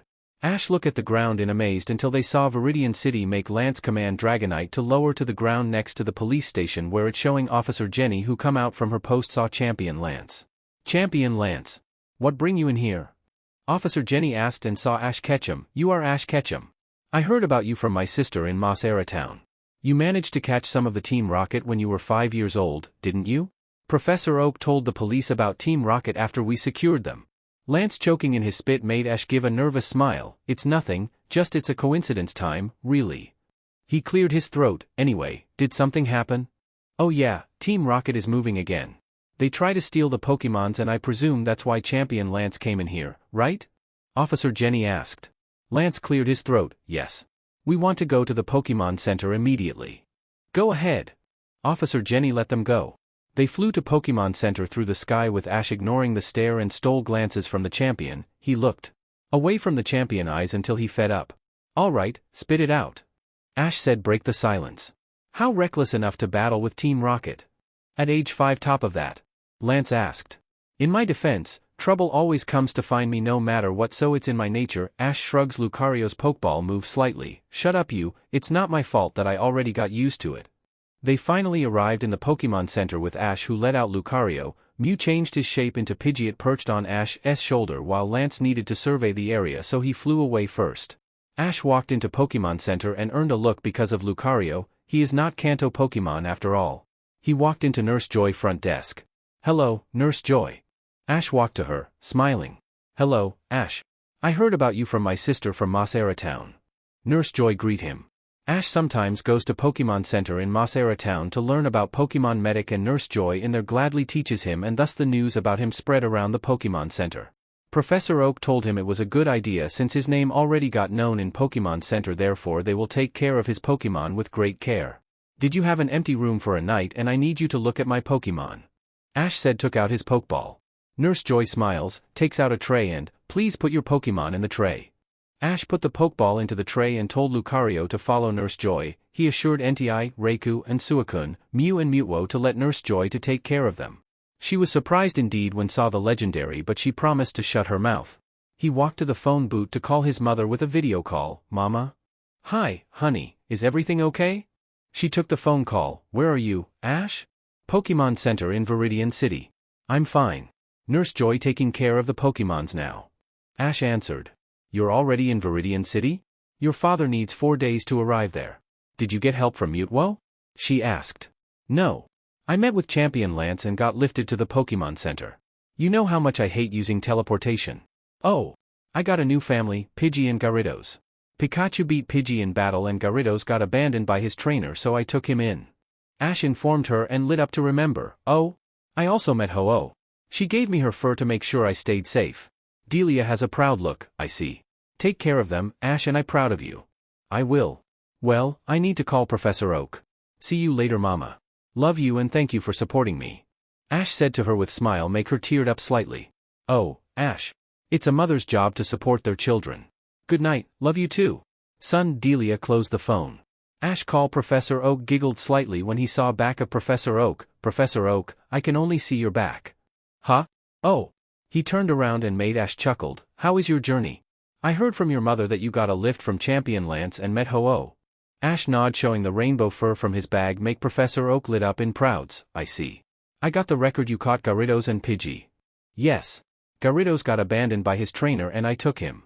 Ash confirmed, looking up at the speaker when his name got called. Well, I need to go. I will call you later, Professor. Good luck, Ash.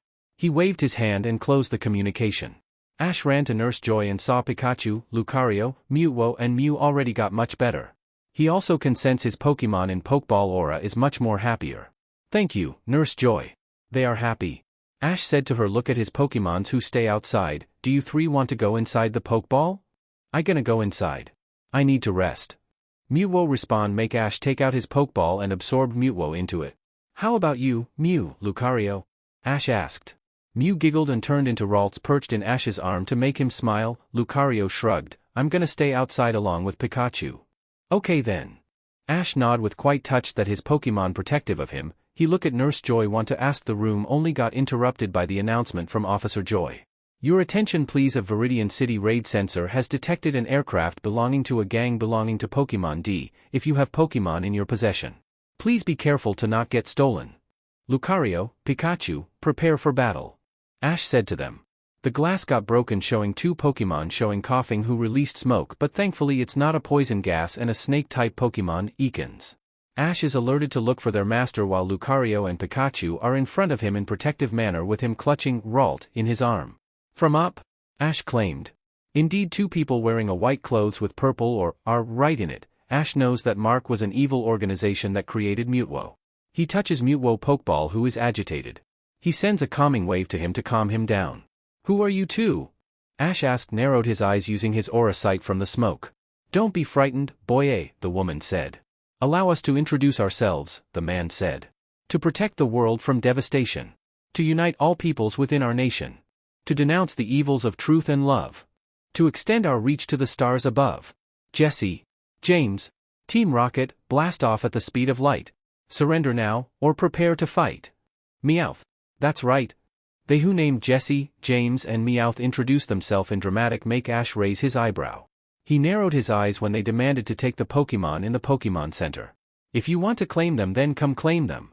Ash declared, Lucario, Dark Pulse. Pikachu 100.000 volts. Pikachu and Lucario follow the command in a flash and make Ash nod. He looks back at Nurse Joy, go to the other Pokemon. Ekans who managed to get away from the attack, it took the electric cable to make the light turn off. He got an understanding cursed run to the recovery room. He closed his eyes. Wave is within us. Ash uttered using his aura to sense Lance aura. He can see him flying toward the Pokemon Center, making him open his eyes in relief. Lucario, Pikachu, please hold them off until Lance comes. Pika. Pika. Leave it to us. Pikachu said with electric come out from his small body. Thank you. Ash run to the recovery room. He opened the recovery room and saw Nurse Joy in there in front of the computer looking back at him. What should I do? Ash asked. The electric. Nurse Joy worry about Pikachu power. Ash took out a Raikou Pokeball which released roaring. He touched Raikou's head and kissed his head. Help us. Raikou. Raikou sends a pulse of electricity to the device to make the light go turn in instance make Nurse Joy happy. Ash touched Raikou's head. Thank you, go back. Ash touched the Pokeball to his snout. The door opened showing Lance, Lucario and Pikachu come to the room. Is everyone okay? Lance asked. Lucario, Pikachu. Ash sighs in relief and looks at Lance. How is Team Rocket? They run away. Lance answered in sighs, I came late. Lucario and Pikachu already defeated Team Rocket Pokemon and already in custody, but Jesse, James and Meowth managed to run away. Ash smiles at Pikachu who nuzzles his cheek. I see. You too, thank you. I need to go to report this.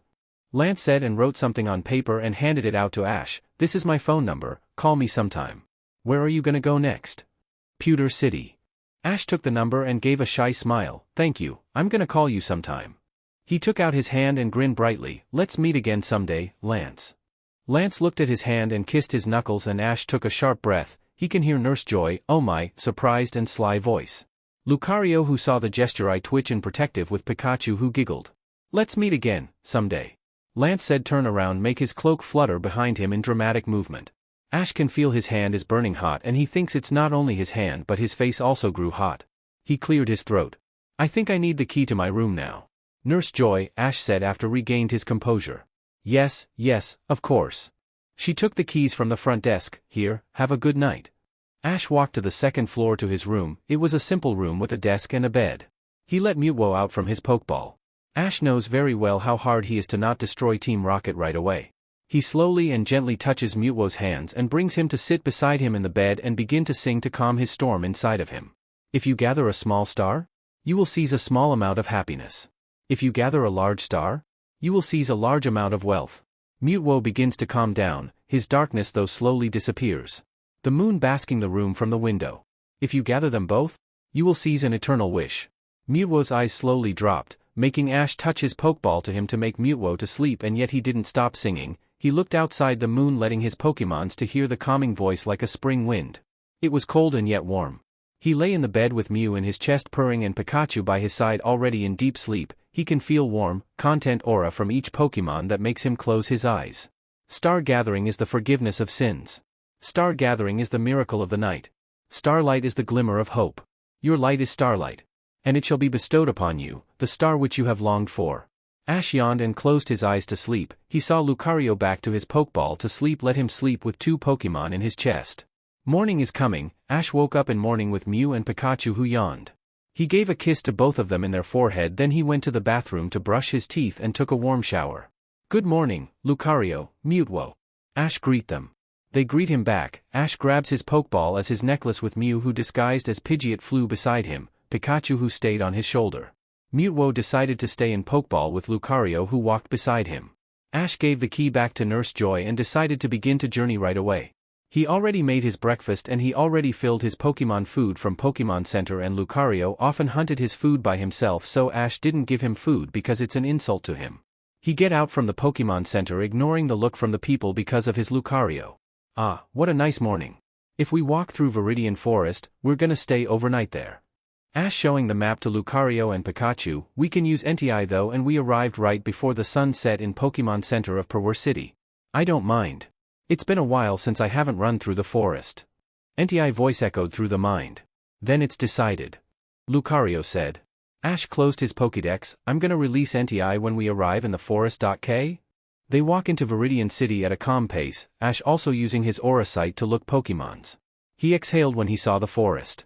He walked into the deeper forest, only halted when saw Caterpie in the tree branch. Pikachu who saw it jumped down from his shoulder. Pikachu, tackle! Ash command. Caterpie got caught off guard by sudden attack, making it fall into the ground. Ash immediately threw the Pokeball to the Caterpie, waiting until its ping made Ash grin, took the Pokeball and sent out Caterpie, who looked up at Ash. Hey, my name is Ash. Do you want to join my journey? Ash asked. Caterpie nods, make Ash grin and touch it to the Pokeball. Ash gives an embracing squeeze to Pikachu, then he sends out NTI, who stands majestic as always.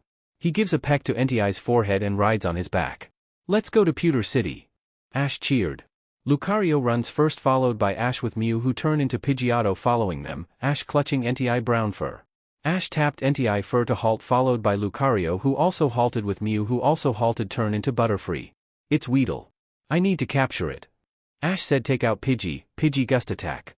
Pidgey flew away from Weedle with gust of wind, but then Weedle tried to pierce her using its sting. Get away from the sting and tackle into the ground. Ash command. Pidgey followed the command with Weedle, who managed to slow its guard, and Ash caught it in his Pokeball, and not long a ping was heard to make him grin. He jumped down from NTI and took the Pokeball, and with the same question he asked Weedle. Ash didn't like to force Pokemon to obey his command. If the Pokemon wants to be free, then so be it. He's not gonna force. Bonds make Pokemon stronger. Ash hop onto NTI back. We have a new family. Come on then to Pewter City. We stop in lunch. Ash pat NTI fur, who purred. Ash looked ahead the road with NTI, who ran at full speed until he saw the sun, who was blazing brightly at the sky, showing it was almost lunchtime. He needed to feed his Pokemons. Lucario, can you use your aura to look for the river near here where there are not many people? Ash asked to him. Lucario followed the command and used his aura and gestured NTI to follow him. They ran into the river stream and made Ash jump down from NTI, look around using his aura, saw no one, make him relief. He took out all of his Pokemons. It's lunchtime, be careful Lucario. I know. Lucario respond, run to hunt his lunch. Ash took out his poke food and introduced his new family to the legendary. Gyarados and Suicune was in water and bliss with NTI and Raikou, who lay next to Ash, and Mutwo, who lay in the tree enjoying the breeze while Mew play with Weedle and Caterpie. He gives the food to them. He is thankful that his mother managed to buy a folded plastic bowl, so he's not gonna spend a space in his bag. Ash also eats lunch he bought from Pokemon Center. Not long, Lucario, who finished his lunch, came back to them much better. Ash washed the bowl with the river water. He got taught by his mother how to take care his things in journey. He also got touched by Professor Oak, how to make a healthy Pokemon food. Ash wears his backpack. Alright then, NTI, do you want to rest? Your brother still hasn't run yet. Raikus gives a smug look to NTI, who sked back to his Pokeball. Ash touches Raikou fur after sending the Pokemon back to each Pokeball. Mew has turned into the Butterfree. Ash showing the map to Raikou the way to Pewter City. Leave it to me. Reiku said bend down. Ash's smile hopped onto Reika's back. Yosh. Let's continue. Reiku ran in fast place with Lucario who tested his speed. It was a great practice with Reiku regarding the speed, besides he has extreme speed, so it's no problem for Lucario to catch up with Reiku. XXXX. Ash can see the end of the forest make him pat Reiku fur make him halt, he jumps down and sees Pewter City make him smile. He slide Reiku fur make him purred. Thank you. Ash taps his Pokeball in his snout to make Reiku go inside the Pokeball. Let's go Pikachu, Lucario. Mew who changed into invincible plop into Ash head. He walked into Pewter City ignoring the look until he arrived into the Pokemon Center just before the sun was set. They enter the Pokemon Center to the front desk to Nurse Joy. Welcome to the Pokemon Center of Pewter City. Nurse Joy greet him. Ash took out Pidgeot, Caterpie and Weedle Pokeball. Please take care of them. Nurse Joy. I will, I heard about you, Ash, Nurse Joy said to make Ash smile. She took the tray. Please wait a minute. Yes. Ash respond. He walked into the poster-humed Pokemon League District Tournament. What is the requirement to enter? Lucario asked. Pika, Pi, it's right in there, Pikachu said point at the word. Let's see, if the trainer wants to enter. They need to win against gym trainer of numerous cities and receive badges as proof. But in order to enter the league the trainer needs 8 badges. Ash said in remember. Ash decided to eat dinner while Lucario hunted in the forest. He told Lucario to meet up in the backyard since he can't show the legendary beast in public, especially Mew or Mutwo. After eating dinner, he walked to the front desk when noticed the happy aura from his Pokemon made him smile and chained the Pokeball to his necklace. Thank you, Joy-san. Also, do you have a free room? Ash asked. There's one room left. Here the key, Nurse Joy give the key to Ash. Thank you again, Joy-san. He ducked his head slightly. Ash walked into the backyard where there was no trainer in there. He released Entei, Reiku, Suicune, Mutwo and let Mew to become visible. Ash bought the food from Pokemon Center to the 3 beasts and he also let the Pokemons free from their Pokeball. Ash sat in the ground with his hand touched together in front of his mouth, he in deep thought thinking how to defeat the gym leader. It was Stone type. The leader at least has Onix and Geodude. He cannot use Pikachu who is an electric type, but he can use his tackle and quick attack. He can use Pidgeot using her movement, but Lucario who came back from his hunting saw Ash who sat in the ground with his hand together, eyes far away, dozed off look. He understood immediately that he was having a battle in his mind. It's terrifying to see his brother who can predict the future, and when he asked he answered like it was an obvious thing. Lucario often wondered if Ash really has a future sight to make him see the future. He sometimes saw Ash play chess with his mother. Ash told him that it was indeed a board game that uses mind and mental. Oh. Ash blinked when noticed his aura. Welcome back, Lucario. I'm home. So, have you decided which Pokemon you're gonna use? Lucario asked. Sit beside Ash, make the attention to other Pokemons. MN. At least the gym leader has Onix. I want to send Pikachu out, but electric and ground type are opposite, but there is a high chance for me to send him out. Ash said patting Pikachu's head. Pika? What? Pikachu tilted his head. Ash grinned. Your body is small. I know you're strong. But it's still not enough. I need you to strengthen your Volt Tackle, Iron Tail, and Quick Attack. Jaya. Am I gonna join the battle? Gyarados asked. Ash touched his head. You right. Flying type is weak against Stone type. I need your Water type. Gyarados nuzzles into his cheek. I will not let you down. You're not. Ash stroked his scale and stood up. Yosh. Let's train. They cheered up, but what they didn't know they might regret for training under Ash and Legendary Beast. Pika. I regret it. Pikachu panting in the ground with Reiku who is still brimming in the electric power. I don't know, using normal move is that hard. Pika, Pikachu. Not yet. If you manage to hit me then you are win. Stand up. Reiku roared, are you giving up? Pikachu stood up stubbornly. Who's gonna give up? Pi, Pika, see you. Ash was learning with Lucario with BLNDFLD in his eyes. He was learning hand-to-hand combat with Lucario using Aura. Gyarados was with Suicune learning the other move. XXXXX. Pika. It's Stone. Pikachu comment. They are now looking up at the stone entrance gate to the stone gym. It was gray color. Color of the stone. Lucario was on his side with Pikachu on his shoulder and Mew at his head. What do you expect, Flower? Lucario snickered. Anyway, let's enter. Ash entered the gym. It's dark but he can sense someone's aura in front of them, declaring, I'm Ash from Masera Town. I came to take my first badge. I'm Brock, Pewter City gym leader. A gym match is different from a street fight. Brock said to Ash, it's an official Pokemon League match. There are specific rules. He stood up from his seat. We use 2 Pokemon, is that alright? Ash grinned with a challenging look, adjusting his cap. Thank you very much. How long have you been with your Pokemon? Brock asked in curious. I had Lucario when I was 7 years old, but I had Pikachu for about 2 weeks. Ash answered. Brock smiles, that it's at its cutest. Let's begin now, please. Ash said. Brock snapped his fingers, showing a made-up stone field. He jumped down from his seat, showing his Pokeball. The match shall commence, Brock declared. Pikachu jumps down from Ash's shoulder. Pikachu, I chose you. Go Onix, Brock declared. Ash smirked, though glance at Lucario, winking. As expected, he has Onix. Lucario shivers at his prediction and observation skill, but it's no surprise. He has a genius mind. Tackle attack, Brock command. Dodge it. Bind attack. Jump Pikachu. Ride it. Ash command.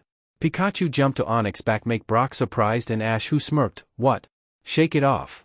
Brock command, make Onix shake it body. Jump down, Pikachu. And Iron Tail.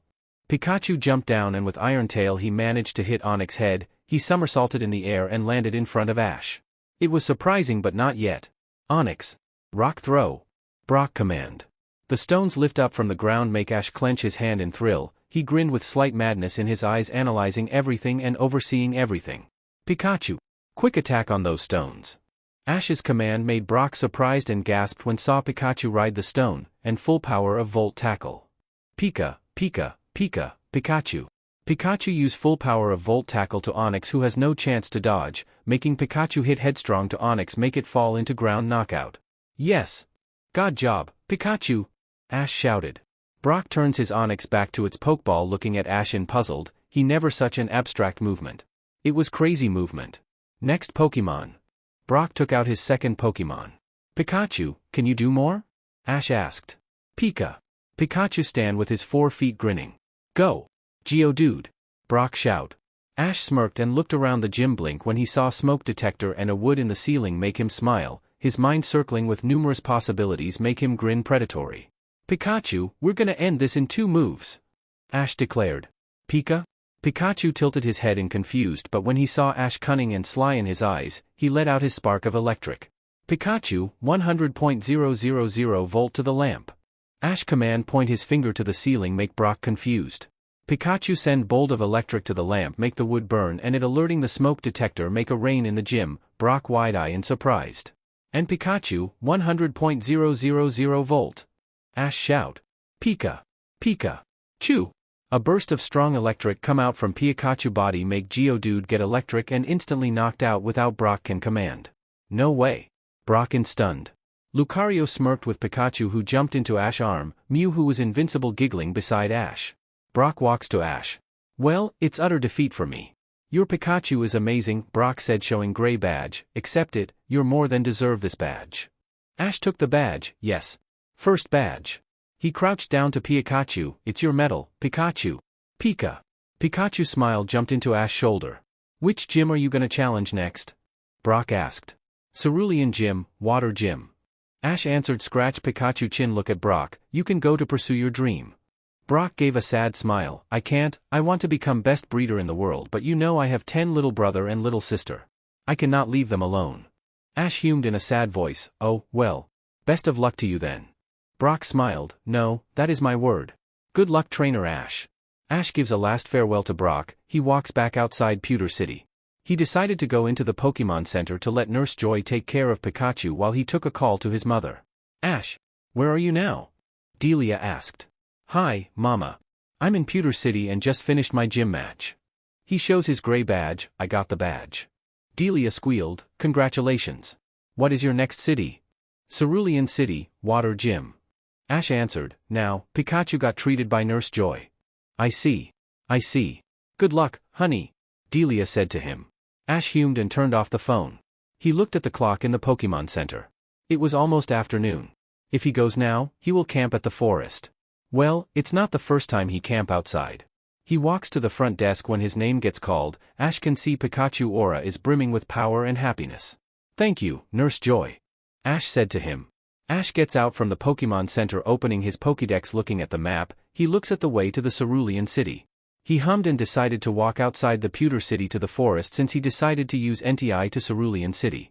He entered the forest and took out Suicune, who liked his face and made Ash giggled. Let's go to the Cerulean City, shall we? Ash rides Suicune through the forest until the sun is almost set. Lucario gestured to follow her to follow him near the river. Ash jumps down from Suicune's back and uses his aura to sense if there is someone nearby, but it seems there is no one near him, therefore he lets out his Pokemons. After dinner, he trained the worm-type Pokemons to make sure they evolved. Ash make Caterpie to fight with Pidgeot until a bright blue glow come out from her body make Ash wide-eye, and indeed Caterpie evolved into Metapod make Ash run to her embrace her. Metapod! Congratulations! Ash said to her, who smiled. The train continued with Ash, who trained his Pokemon for the next challenge until an aura happened in a 15 radius from him to make him hide the legendary Pokemon back into their Pokeball. Who? Ash asked in confused stand up. Lucario and Pikachu already stand in front of him, Mew and Mewtwo stand as invincible beside him. A male comes out from the bush making them lock eyes. A Ruby Eye and Brown Eye clash to each other. Lance? Ash asked blinking. Ash. What are you doing here? Lance asked. Ash grabs Pikachu and touches Lucario's shoulder, assuring them, I'm on the way to Cerulean City to have my second badge. What about you? I just traveled to make sure Kanto is safe. Lance shrugged. Ash fumed, ignoring the secret that he hid sitting in front of the fire. You can stay until the sun has arrived. Lance sat across Ash. Okay then. So, you're gonna go to Cerulean City? Yes, is there something wrong? Ash asked. Lance pursed his lip. I don't know if it is called gym anymore. What does that mean? Lucario asked, surprising Lance, who forgot that his Lucario can speak. The gym leaders were the three sisters, and now the gym was used as synchronized swimming. The trainer who goes in there gets a free badge, except the youngest one who travels becomes a Pokemon trainer. Lance informed him. Ash furrowed his eyebrow, but then, isn't that cheating? You could say that, but then what can you do? Lance shrugged and muttered to himself. Wallace must be in anger saw them. Ash yawned in tiredness and made Lance smile and told him to sleep. He took out his sleeping bag and decided to sleep while Lance fixed the fire. A bright light came out from his pocket and he took it out, showing Ho-Oh feathers which glow brightly, the same as Ash feathers in his bag which glow brightly. Lance stared at the boy who sleep deeply until Lucario voice break as though, I don't know what you up to, but don't do anything if you didn't want to feel my wave. Lance smirk, protective, aren't you? Not only me. All of his Pokemons is protective of him. Lucario answered, why are you here? Isn't Champion busy? Lance sighs, I am. Bunch of Pokemon trainer who want to take my title, but I have free time. Lucario fumed, closed his eyes, you can join our travel. I can feel you are honest person. You will do anything to protect the Pokemons and will not do a bad deeds like the other trainer. Perhaps that's why Lady Ho-Oh gave you one of her feathers. You are kind enough. Lance blinks in stunned. He has many people called him. Reliable? Of course. Safe? Yes. Assuring presence? Yes. But, kind? No one told him that. He is not kind. Lance stares at the burning fire in silence. Perhaps that's why Lady Ho-Oh gave you one of her feathers. Perhaps indeed. Lance looked at his side where his Dragonite who whined to him walked to Ash and curled around him to make Lance smile. Well then, if Ash didn't mind, I wouldn't mind traveling with him. Lance said with Dragonite who smiling in agree. Chapter text. On morning, Ash woke up in morning with a Dragonite face in front of him to make him stiff. He blinked and looked at the side when he heard a chuckle and saw Lance in the river washing his face. She took a liking to you. Lance comment. Ash, sitting up from his sleeping bag, gave a slide to Dragonite's snout who purred. He woke up, stretched his limb groaning and walked next to the river. Good morning, Lance. Ash greet him. Good morning to you too. Lance answered. I'm gonna hunt my breakfast, Lucario said to Ash who nodded.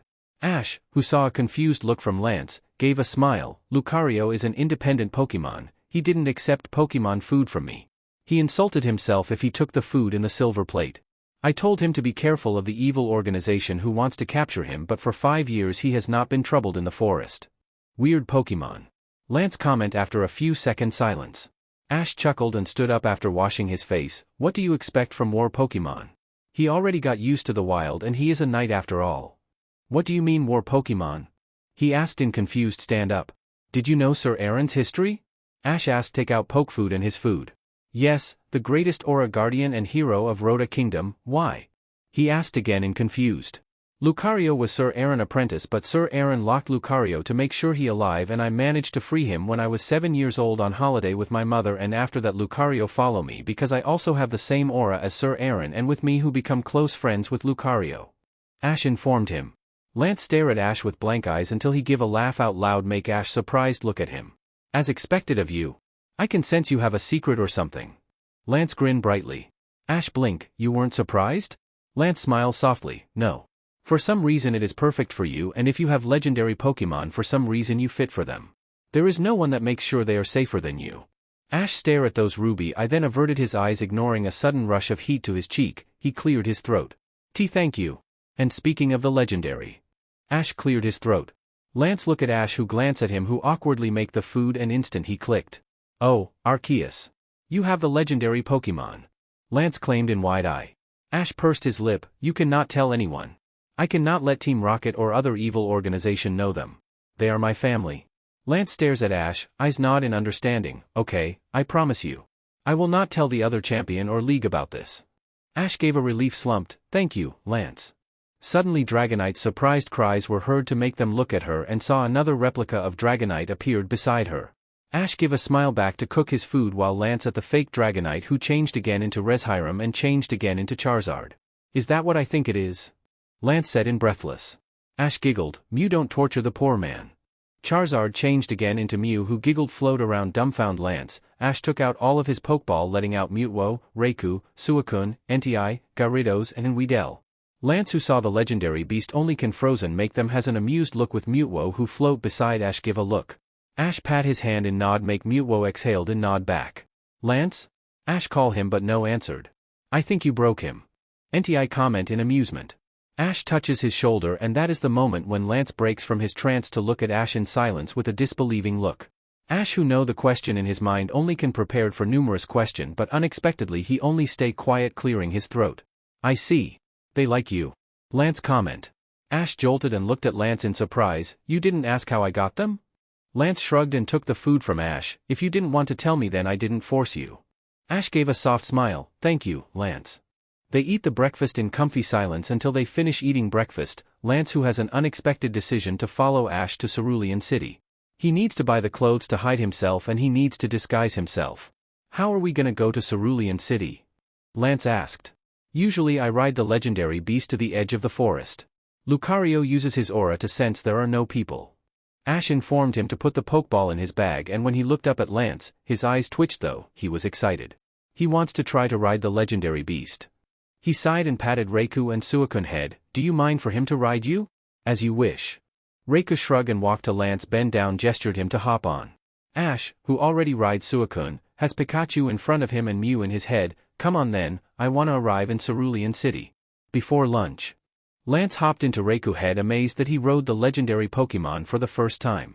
Oh, how he wished to tell the other champion but he knows that he will fulfill the promised. He shut his eyes when Raikou ran at full speed. It's a different sensation when he rides Dragonite. He can feel Raikou muscle in his body, the heat of electricity.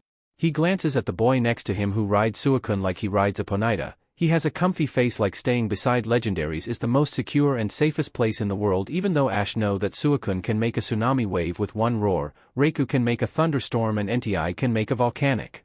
Such a weird child. Lance though.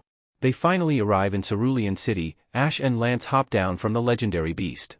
It was a perfect time before lunch they arrived. Ash give a peck at each legendary head who purred in delighted. Go rest. Ash said to them touched their head with Pokeball and chained it in his necklace. You love them. Lance comment. Ash smiles, it's a normal gesture.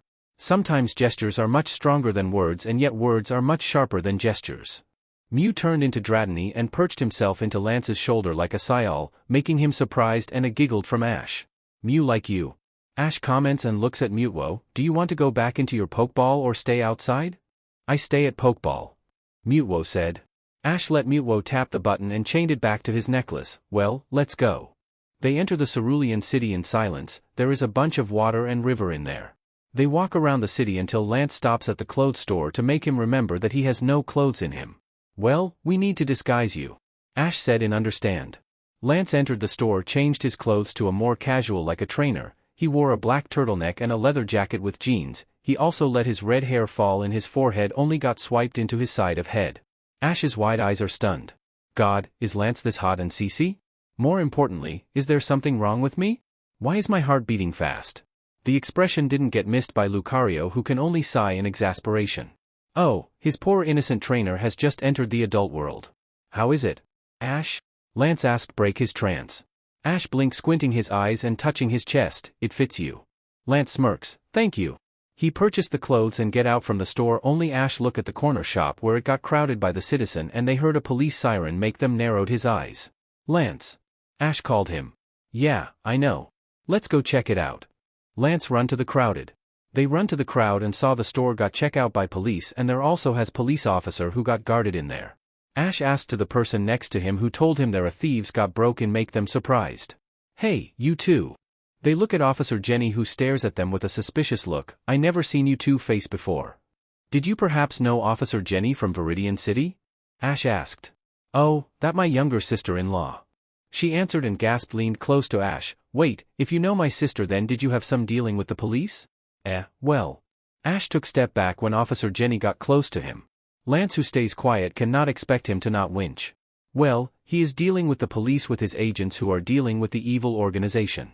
There are a lot of people who say they know the police, like someone asking the direction or someone who dropped the wallet or a criminal who is doing such bad things. She show her handcuff. Wait a second. We just came to this city. Ash yelped with Lucario, who sweat drop. Officer Jenny smirked. They say the criminals go back to their crime scene. Ash give a nervous smile and show his Pokédex showing his identity, and Lance, who raised his hair showing his proof as champion, make Officer Jenny surprised when saw Lance's identity. Oh my, that was convincing evidence. Officer Jenny said and apologized with a sheepish look. Sorry for doubting you. So, what did they take? Lance asked. Those thieves were peculiar one. Rather than taking money, they stole a giant hose and a large engine. Officer Jenny said. They got shooed from the crime scene, so they decided to go into Pokemon Center to eat lunch while Nurse Joy checked Suicune and Reiku condition after running.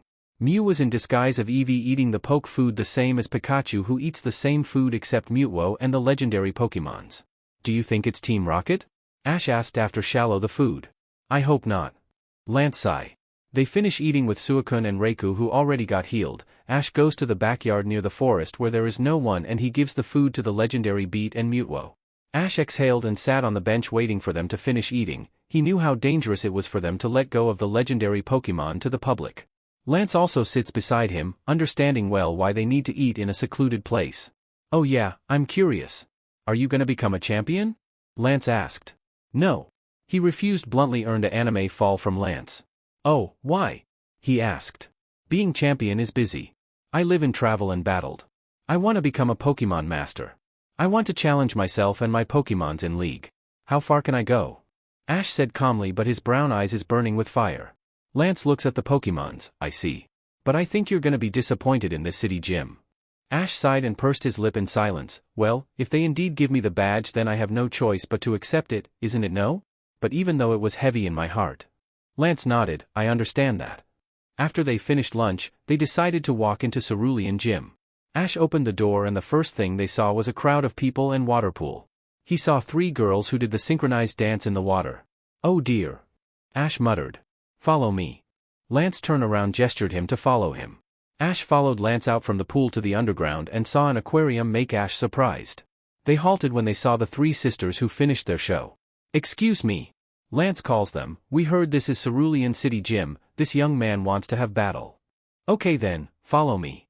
One of the sisters gestured to them to follow them. My name Daisy, we are Pokemon trainer. You can pick which one of us you want to battle. Then Daisy-san, please battle us please. Ash said. They arrived in the police pool, which turned into battleground. Ash stands in the floating ground. He sends Pikachu into the water with Sakura-san, who sends Horsia to the field. We will use 3 Pokemon, okay? Daisy-san asked. Yes. Ash respond. The battle begins. Lance declared. Pikachu 100.000 volt. Ash command. Pika. Pikachu. Pikachu send a strong electric, make Horsia immediately knock out, make Ash and Pikachu blink. That's it? Ash asked. Pika. Pikachu chirped up.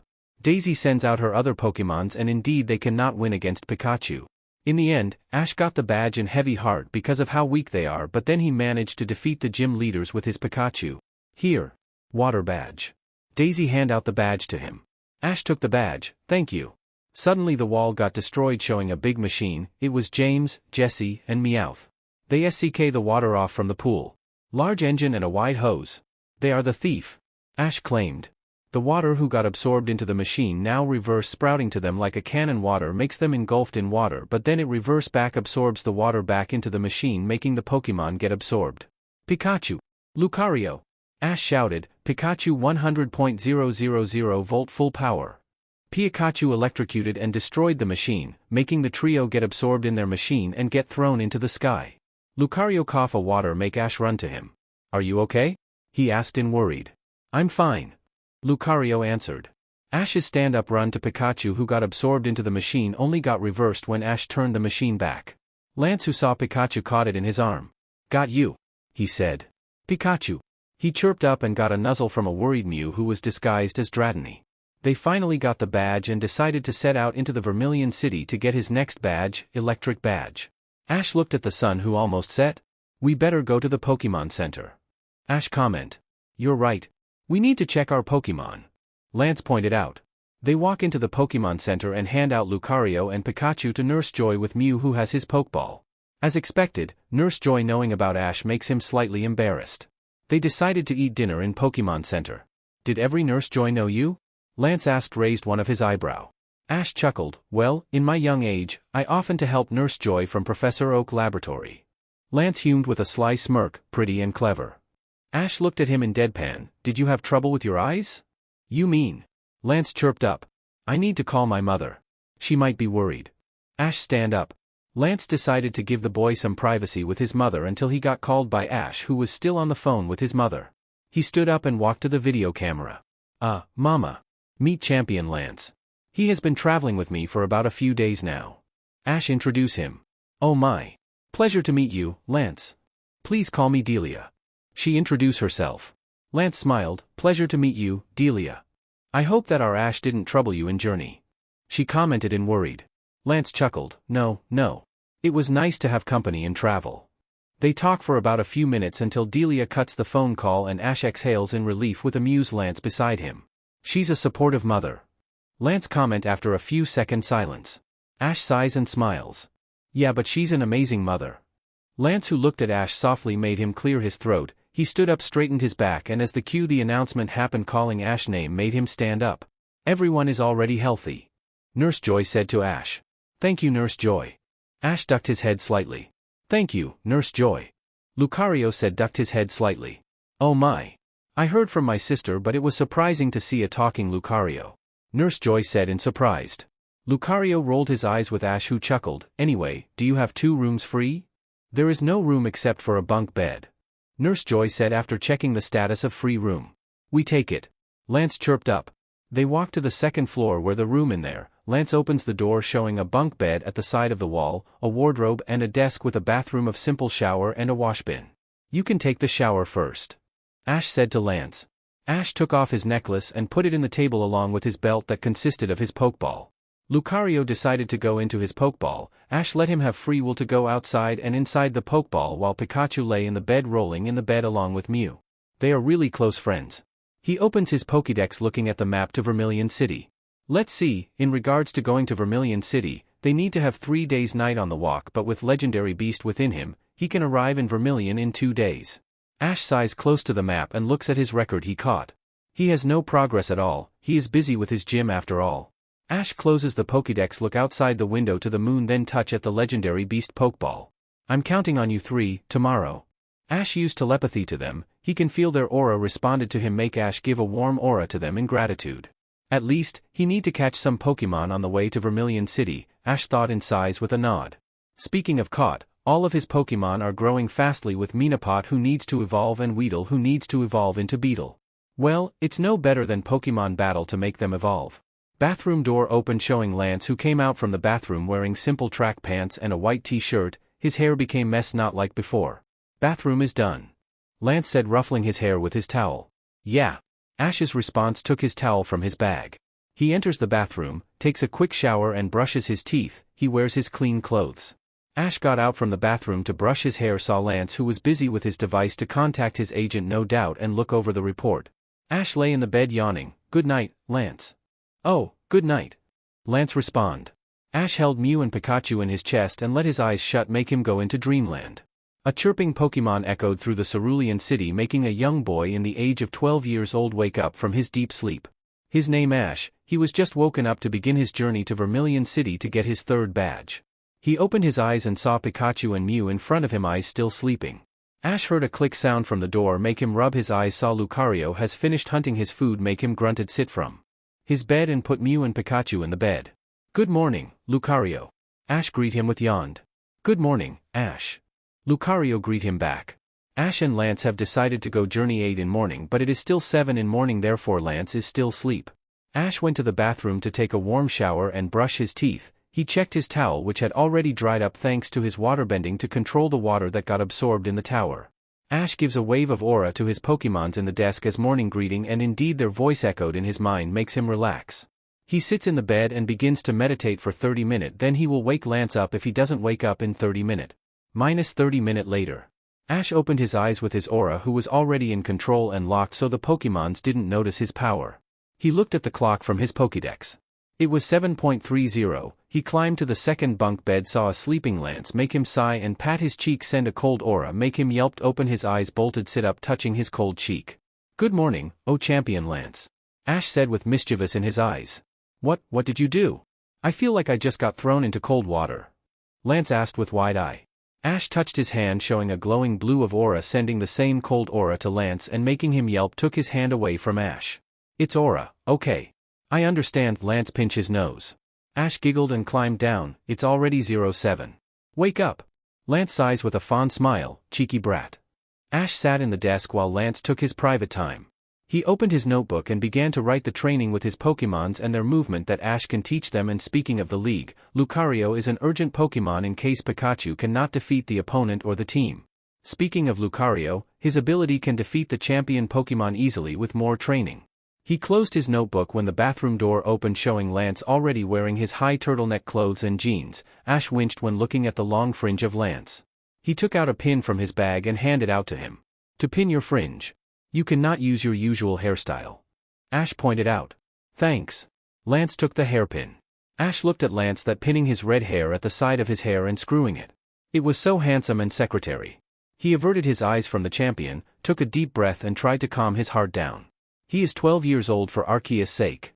Hold it together, Ash. He took his bag with Lucario, who stared at Ash in amusement. Shut up.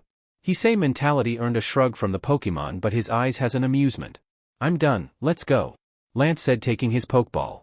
Ash wears his necklace. Pikachu, who already woke up, hangs in his shoulder, with Mew, who also already woke up, giggling, changed into Eevee, stay in Ash arm and comfy, make Lance chuckled and sigh from Ash. Come on then. Ash walked out from their room. Ash decided to pack some food from the cafeteria in his bento box and take some fruits for poke food.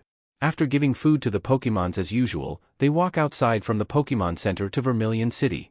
He opened the Pokédex. Okay, so, the closest official route is number 24. Ash told Lance about it. We're gonna walk to the forest, yes?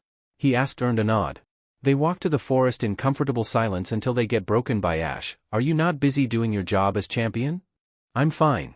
There nothing happened besides champion at least needing a break time. Ash hummed, if you said so. They arrived in forest after walking for about 2 hours. Ash took out Suicune and Raikou from his Pokeball. Ash rides Suicune while Lance rides Raikou. They give a purr and run in full speed near the river until lunch. They decide to rest to eat lunch. Lance helped Ash to make the lunch. It was an easy lunch with Ash, who took the ingredient from Pokemon Center. He also helps Ash to make the poke food for the Pokemons with fruits while Lucario hunts his lunch. It's been a while since I cooked. Lance comment. You can't cook?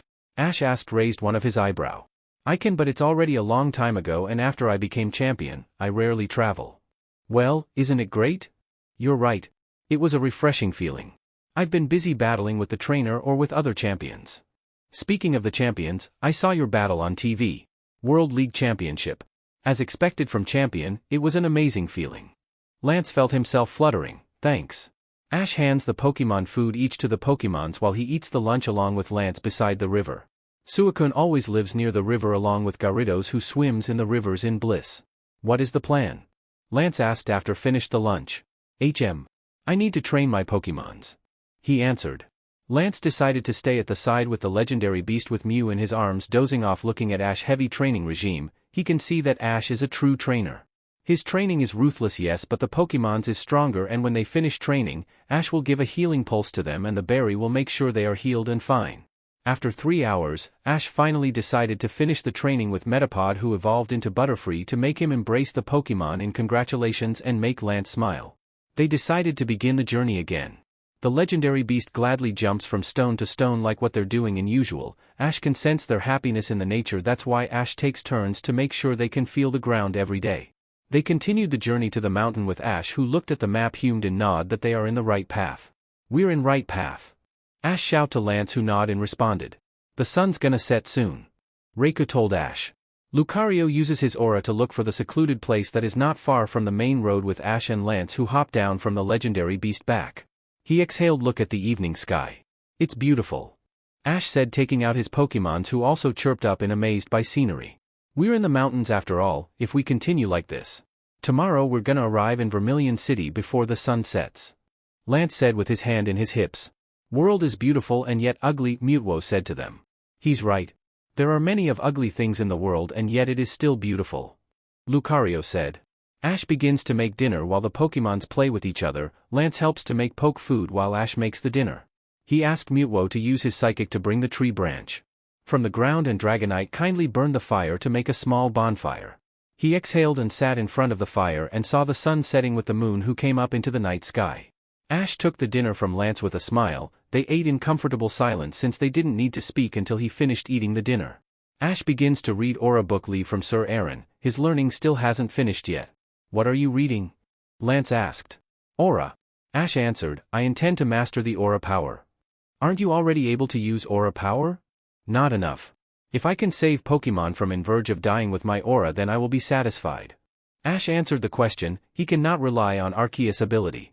Yes, Father Power is amazing to even be able to heal the dying Pokemon, but if he uses the ability it only can make the suspicious for the people, therefore he needs to at least use his aura to save the Pokemons.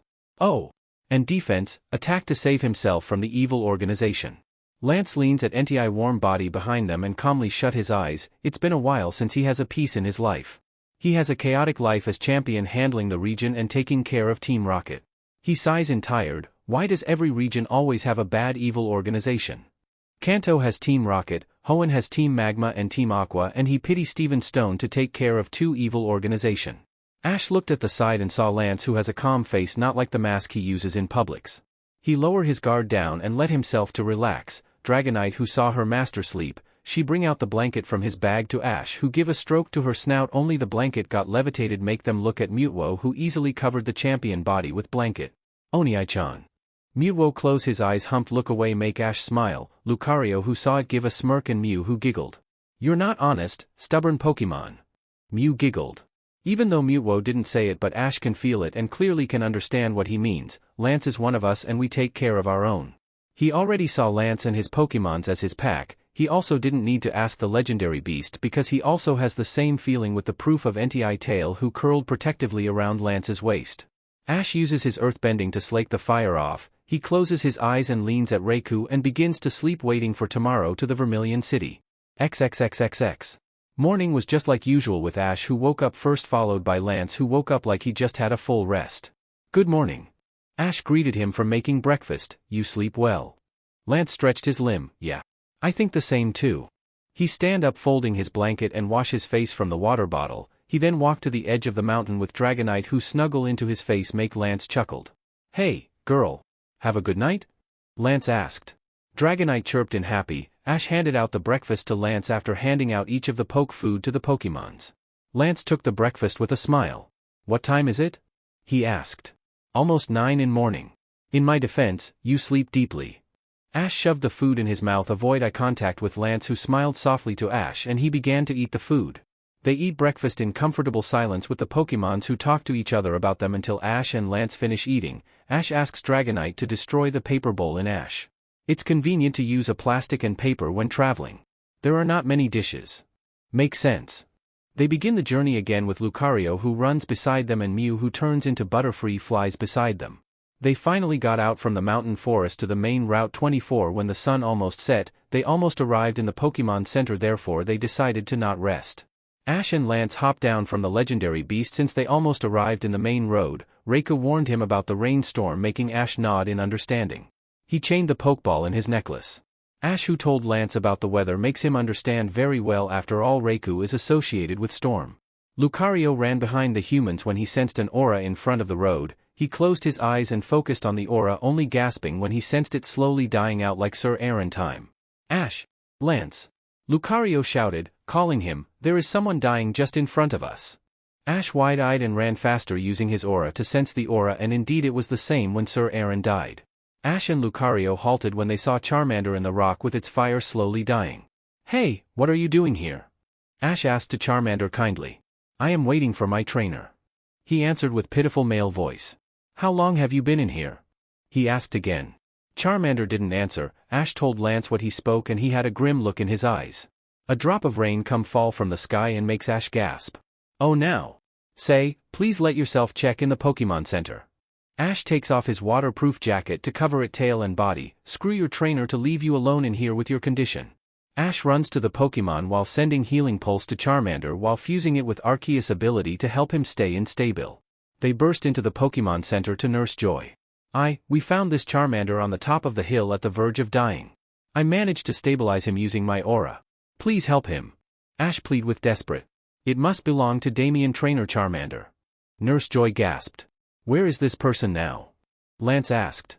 Nurse Joy shakes his head in solemn. He already left Pokemon Center 2 days ago. Ash growled in suppressed anger. He hated when he saw an innocent Pokemon get abandoned or hurt. He can feel his blood is boiling until a big worm in his shoulder makes him gasp. Finally realized he released his aura, making the wood near him cracked by the pressure. Ash took a deep breath and put Charmander in the bed. Please save him. Leave him to us. Nurse Joy, bring him to the emergency room. Lance sits in the chair while Ash stands in front of the door clutching Pikachu in his arm, while Mew, who chirped sadly, floats in her true form beside Ash. Lucario leaned at the wall across Lance with his arm crossed. He is thankful that Aaron-sama didn't betray him, but unfortunately this Charmander has got abandoned. He cannot imagine how hurtful and painful it is to realize. Lance, staring at Ash, who paced around the hallway in worry with Pikachu in his arm as comforted, he still can sense the pressure from the boy aura. It was strong, like he got Engule with the sudden pressure of the ocean wave. He managed to calm the anger from the boy when he heard a crack from the wood near him. His brown eyes were glowing blue at that time. Lance sighs, and it's hard to admit, but his anger is scary. Lance stands up and embraces the boy in his chest, making Ash stiffen and relaxing. He brings the boy to the seat, calming the boy down. I hate to see an innocent Pokemon get abandoned. Ash whispered to him, clenching his hand. I'm thankful that Gyarados got abandoned in the river, but this Charmander got abandoned out in the wild with poor condition. I almost got betrayed by Aaron-sama after sealed me away, but thankfully he didn't betray the kingdom and hailed as hero. I can feel the betrayal of the little one. Lucario said. Ash stood up from the seat when the door opened, showing Nurse Joy, who told them that Charmander is awake but loses hope after getting betrayed. Let me see him. Ash declared. Ash entered the room and saw Charmander stare at nothing with a blank face, making him saddened by it. He gently sends a healing and calming aura to him to make Charmander blink. Look at Ash. I'm sorry, you didn't deserve the treatment. No Pokemon don't deserve this treatment. Ash declared in firm and clear voice. I was weak, that's why he abandoned me. He stayed in anguished voice. That was that JRK fault? Ash declared, on the verge of shouting to make Charmander's frozen wide eye. He cupped the Pokemon jaw with gentle and sad eyes. You are not strong enough. Not weak. It's the Pokemon trainer job to make sure the Pokemons become strong and evolve. Ash declared. Touch his head. I can feel it, your aura. Your life. It was brimming with power. You are strong enough, and if you can conquer it you can evolve, and one day you become Charmander? Say, do you want to join my family, join my travel? Charmander's wide eyes are shocked. You want me? But I mean not strong enough. He changed the word when noticed the glare from him. Ash smiles. Of course I want you. You are strong enough for me. Charmander finally let a tear make Ash embrace the Pokemon in his chest and sit in the bed. You can cry. Take a deep breath and steady your heart. The world will remain as it always has been, no matter how long you look away from it, so take a moment to yourself, close your eyes, and breathe. When you open your eyes, you will find yourself at the same place you were, but now you are ready to face the world. Ash let the Pokemon cry, sobbing, but he can be certain but in morning he can face the new world as the new Charmander. Ash opened his mouth and it reminded him when Lucario got too emotional. In my eye and in my way. In the sky so far away. Are you hiding in the gray? I am on my way to find you in the shadow where you lay in the darkness. I'll be praying one by one in a lonely lullaby. Lucario, who heard the song, can only stay silent, remembering when Ash saved him from the darkness of his thought when he believed Aaron-sama is a traitor. Lance stares at Ash, who sings calmly to make the little Pokemon calm down from the storm happened. Dancing like a lonely feather in the windy weather, looking for a beacon and some clarity. Long to fly again together, and I wonder whether we will ever find our melody over mountain and below. The stars light my way so I know where you are. And find me, anywhere and anytime I sing my song for you. The storm outside the window is already calmed down, showing the moonlight coming out from the cloud make Ash, who sit in the bed, got basked in the moonlight in the dim room. Lance hated to admit, but the boy was beautiful. Have you calmed down yet? Ash asked. Char. Yes. You have a nice voice. Thank you. So, do you want to join my journey? Char. Yes. Ash threw an empty Pokeball to Charmander, who happily entered the Pokeball. He embraced the little Pokemon in his arm and grinned at Lucario and Pikachu. We have a new family, Ash said to them. Pika. Nice. Pikachu cheered up. Congratulations. Nurse Joy smiled. Nurse Joy, is there still a free room for a night? Lance asked. Of course, wait a minute. She go to the front desk to took the keys. Ash and Lance walk to their room. Ash decides to take a shower first. He took a quick warm shower and washed his hair. He went outside from the bathroom and saw the champion just finished hanging his jacket. Lance closes the bathroom, makes Ash sit in the bed ruffling his hair. He looks at his Pokeball. He has 5 legendary Pokemon and 5 normal Pokemon. No, 4 normal Pokemon. He is not gonna call Lucario normal. The trainer needs to use 6 Pokemon to enter the league, and Ash decided to send Butterfree, Pikachu and Lucario in the league, but his main Pokemon are Lucario, Gyarados and Pikachu. He needs 1 more Pokemon to catch for his team in league. What makes you think so hard? Mutwo asked. Get out from the Pokeball. Oni-chan. Ash greeted him, looking at the Pokeball. Nothing. Just my team for the league. I didn't want to rely to you and the legendary beast. Oh? I want to use my own team in the league and win the competition. If I can, I want to use Gyarados, Pikachu, and Lucario as the main Pokemon. With my healing pulse I can heal them after battle. I think I'm gonna use the legendary Pokemon when I'm in pinch. You know that they will agree with you, even though you caught a few Pokemon, but they are strong. Thank you, Oni-chan. Lance finished the shower. They talked to each other about their plans after this, since they needed to go to Vermilion City to get Electric Badge, until Ash yawned and decided to go to sleep. A sea scent. A young boy was seen riding a legendary beast, Suicune. He wore a red hat and a blue jacket with black t-shirt with jeans and a red sneaker. The boy has a raven hair and brown hair. He was in peace, let the wind pass through him. The boy's name is Ash Ketchum, or Chosen One by Pokemons who know his name. Beside him is a young man, perhaps in age 20, wearing a simple black turtleneck and leather jacket. The young male has a ruby eye and red hair. The man was riding legendary beat of NTI in peace look. The young man is champion of Kanto and Johto, Lance of Blackthorn, Elite 4 and Dragon Pokemon Specialist. In front of them is a Petaljack-like Pokemon who is named as Lucario, an aura-based Pokemons. They finally get out from the forest with NTI and Suicune, who walk out from the forest showing a beautiful sea with a pretty sand. Ash hopped down from Suicune in stunned of the beauty. Pretty. He muttered. I agreed. Lance also commented. How about we camp here? Ash asked. Look at Lance, who nodded and agreed. For the evening, Ash and Lance prepared their dinner. The sun is setting, showing the night starry sky. Ash walks to the beach water with his shoes in his hand. He has a relaxed face with Lance, who leaned at NTI in peace. Mew was playing with the other Pokemons who play in sea water. Ash gave a soft smile and sat back next to Lance in the firewood. You really love your Pokemons. Lance said first. Of course, I rarely have human friends, therefore I prefer being with Pokemons. I can imagine that. They decided to sleep after Ash trained his Pokemon. His Metapod is evolving into a beautiful Butterfree to make him have a happy feeling. Weedle also evolved into Kakuna.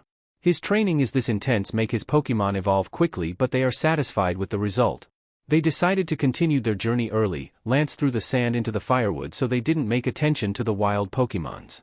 Good night, Lance. Good night, Ash. On morning after breakfast they continued their journey to the Vermilion City from the forest route. Only decided to use Dragonite to go into the city when they are near the civilization or the people. They hop down from Dragonite just out from the gate to Vermilion City. The first thing they need to go is Pokemon Center. Ash look at the Pokédex the way to the Pokemon Center, and they greet Nurse Joy in there. Hello, Nurse Joy. Will you look at my Pokemons? Ash greet him. I too. Lance chirped up. Please put your Pokeball in the tray. She take out the tray. Ash put NTI and Suicune Pokeball while Lance out Dragonite Pokeball, but suddenly the door got open showing a trainer and his Pokemons who is rough shape laying in the bed got pushed by Chansey to the emergency room. What happened? Ash asked incurious. That the 15th one brought in this month. Nurse Joy and exasperated make them surprised. She bring them into the recovery room where their many Pokemon sleep in there, recovering make Ash raised one of his eyebrow in surprised. They all lose to Lieutenant Surge, Vermilion Gym Leader. Nurse Joy told them. Wow, he must be a great trainer. Lucario chirped up. Nurse Joy who heard it lit up, are you perhaps Ash Ketchum? Yes, why? Oh. I heard about you from my sister, you saved an abandoned Charmander and saved the Pokeball from the thief, aren't you? She also told me about rare talking Pokemon. Oh, okay. Ash and Lucario look at each other in silence and don't know if it was a good thing or bad thing that the rumor got spread out, but well, there is no harm, is it? So, Ash, Pikachu. Are you gonna challenge Lieutenant Surge? Lance asked after a few seconds. What do you think, Pikachu? Are you ready? Ash raised his shoulder where Pikachu perched upon. Pika. Pika. More than ready. He chirped up with burning determined and a spark from his cheek. Lance, who saw the determined and fearless of Pikachu and Ash make him hummed and intrigued, they walk into the electric gym and indeed the decoration is thunder everywhere. Ash opened the door and saw 3 people in there in the dark room. Hello, I'm Ash Ketchum from Pallet Town. I came to challenge the gym leader to earn a Thunder Badge. Ash said in fearless voice with determined and clear voice. If he loses to this person, how he gonna face Reiko, NTI and Suicune? He trained together with Mew and Mutwo. He cannot lose, and it seems Pikachu also shares the same sentiment because he also gives a spark of electricity in his body. Hey, boss. Another victim in the emergency room. One of them said to someone in his back. Welcome to Vermilion Gym, a gruff male voice greet him. Wow, he's huge. Ash though in silence. A male wears a military jacket, a spiky blonde hair and a friendly look in his face? For some reason, the gym leader, ruthless idea of him, got broken apart. Okay, baby. Lieutenant Surge rubbing his head. Baby. Ash squeaked and Lucario, who heard it snickered, earned a dirty look from Ash. Shut up, Lucario. He cleared his throat. Anyway, can we begin the battle? Pika, Pika. Pikachu chirped up, jumped down from Ash's shoulder. Lieutenant Surge looks at Pikachu who grinning fearlessly like it loves to battle a stronger Pokemon. He also senses something different from the boy in front of him. This boy different. Come out, Raichu. He send out his Pokemon. They go into the field. Pikachu has brimming with electric and Ash knows that this is his battling with the same type as him even though he often battles with Raikou, but then it was time to prove his training to Raichu. Let the battle begin. Pikachu, Thundershock. Ash command. Pikachu gives a Thundershock but it has no effect on Raichu to make Lieutenant Surge laughs. Ash observes the opponent move and the trainer. Show him the true Thundershock. Lieutenant Surge command. Raichu send out a strong Thundershock to Pikachu.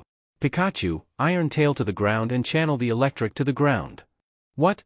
Raichu Thundershock has no effective to Pikachu who channel the electric to the ground. Ash give a smirk to a surprised look of Lieutenant Surge. Pikachu, Agility, Quick Attack and Volt Tackle. Pika, Pika, Pika. Pikachu remembers the command and follows the command to the Raichu. Raichu cannot use agility because of his body but Pikachu who is small body can do, and for Ash it was enough. Raichu. Body Slam. Dodge. Pikachu dodged the body slam. He circling Raichu makes it dizzy. For Ash this Raichu is too slow. Raichu. Give it a go. Shut it down. Raichu give a powerful Thundershock make the glass broken. Pikachu. Show your training with Rai in this last movement. Absorb it and endure. What? Pikachu took the electric from Raichu in his body and endured it. He refused to lose and didn't show his progress. He opened his eyes slowly and grin made Lieutenant Surge in shocked. Yosh. Pikachu. Full power to the sky. 100.000 volt. Ash shouted. Pika. Pika. Chew. Pikachu let out a strong thunder from his body to make the gym ceiling get destroyed and his electric so powerful until the cloud in the sky got turned into grey thundering. Ash and Lieutenant Surge covered their faces by the dust and the powerful gust. There was silence in the gym except Raichu who knocked out clean with Pikachu who still let out a spark in his cheek. Amazing. Lance comment with cold sweat from the audience seat. Unbelievable. Lieutenant Surge stunned. Pikachu immediately jumps into Ash's arm who twirled him in bright grin. Lucario has a proud look. It wouldn't be surprising if Pikachu managed to do that. He is a strong Pokemon just like his trainer. Congratulations. Lieutenant Surge handshake Ash hand. Nice job, Ash. Pikachu. As a proof of your victory. A Thunder Badge. Ash looks at Badge and at Pikachu. He lifts Pikachu, who squeaks, showing the thunder. It's your victory, Pikachu. Pika. Ash. Pikachu took the badge and cheered to grinning Ash. He pinned the badge with others' badge in his jacket. Thank you, Lieutenant Surge, and sorry for the ceiling. Ash apologized sheepishly. Lance gave a bark laugh along with Lieutenant Surge. They decided to go into the Pokemon Center to check for Pikachu and Raichu condition. Lieutenant Surge. Nurse Joy greet him. Nurse Joy, I want you to look at my Raichu. He put the Pokeball down. And my Pikachu. Ash put Pikachu in the table. Oh? It's rare for a gym leader to come check. Nurse Joy comment. Lieutenant Surge scratched his neck and sheepish, haha, I got completely defeated by him. Nurse Joy chuckled and brought them to the recovery to take care of them. Lieutenant Surge, Ash and Lance take to each other with him, who is surprised when the champion himself was in front of him. Lance chuckled nervously, hoping that the media didn't hear his presence. Here, Pikachu and Raichu have already healed. Nurse Joy smile. Pikachu. Ash embraced the Pokemons. Lieutenant Surge let Raichu come out from already healed up. Pikachu hopped down from Ash's arm and gave an electric to Raichu to make them look like they got close like friends. Pikachu and Raichu have already become friends. Ash smile look up at Lieutenant Surge. It's an amazing and thrilling battle. Pikachu showing his training result, and once again I'm sorry for the ceiling. And speaking of the ceiling, do not worry, the league will repay and fix it for you. Lieutenant Surge. Lance said, showing his poke phone in his hand, winking. Lance. Ash grateful for what he do for him. Well, thank you, Champion Lance. Lieutenant Surge said.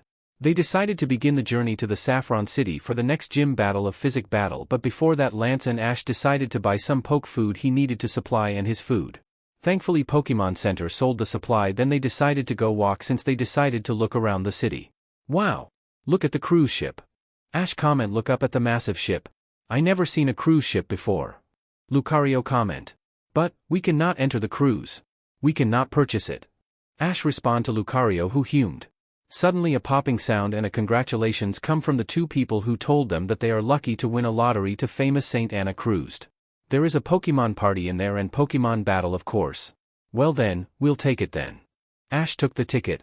They entered the ship and saw a bunch of people in there with Pokemons in there. For some reason, Ash feels something is wrong with this ship.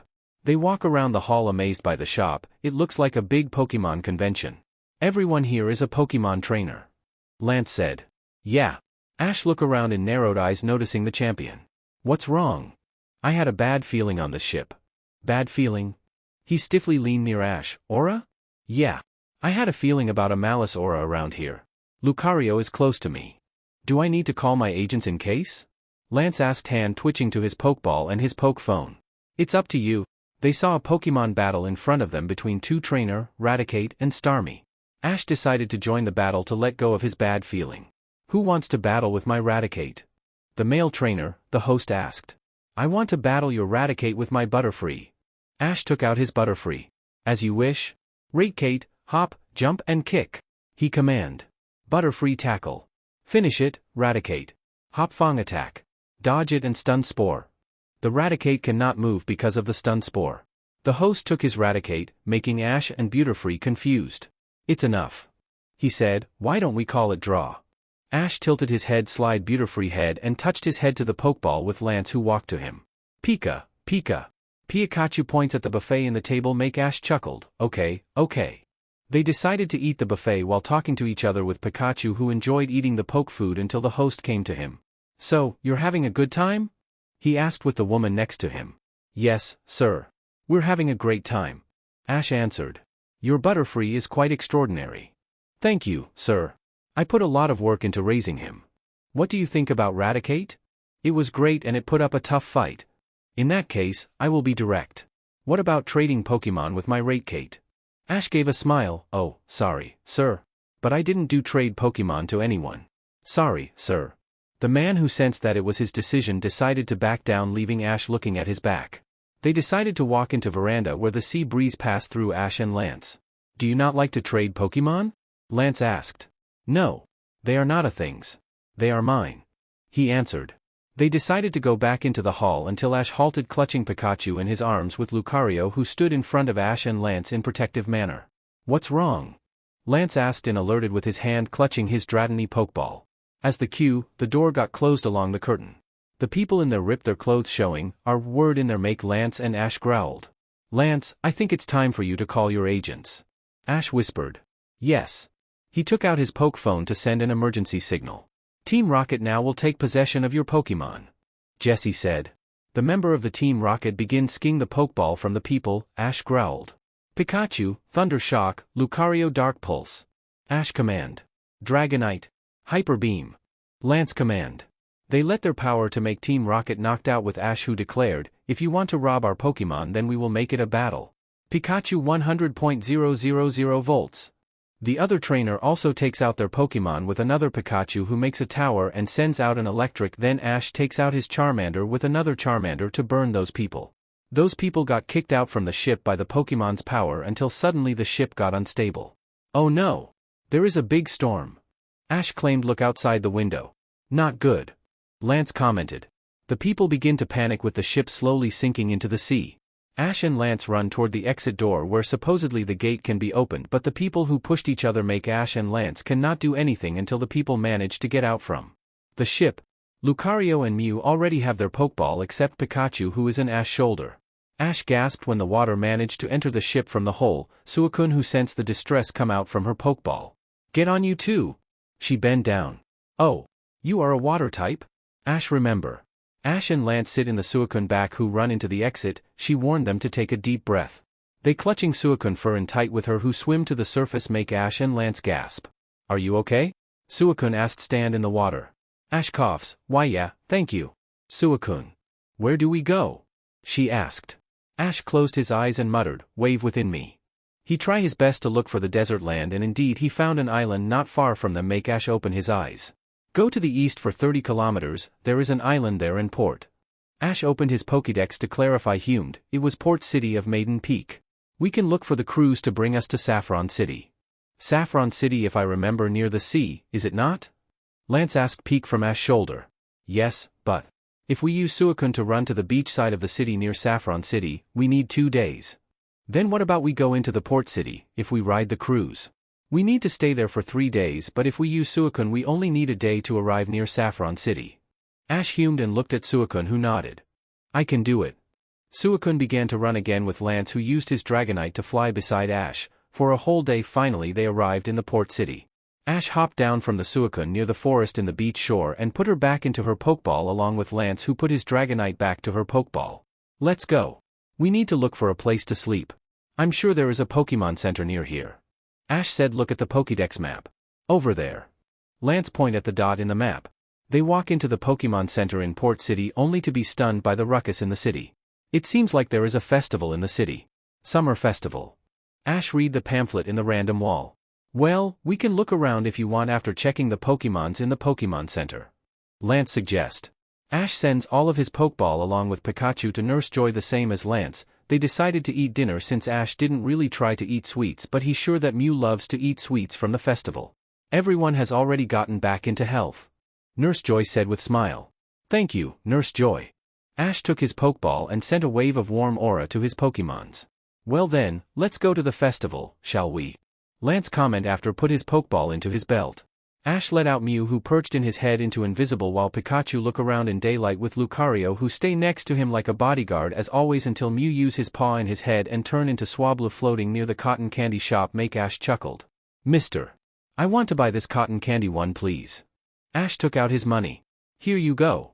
He give the cotton candy to Ash. Thank you. Ash took the cotton candy.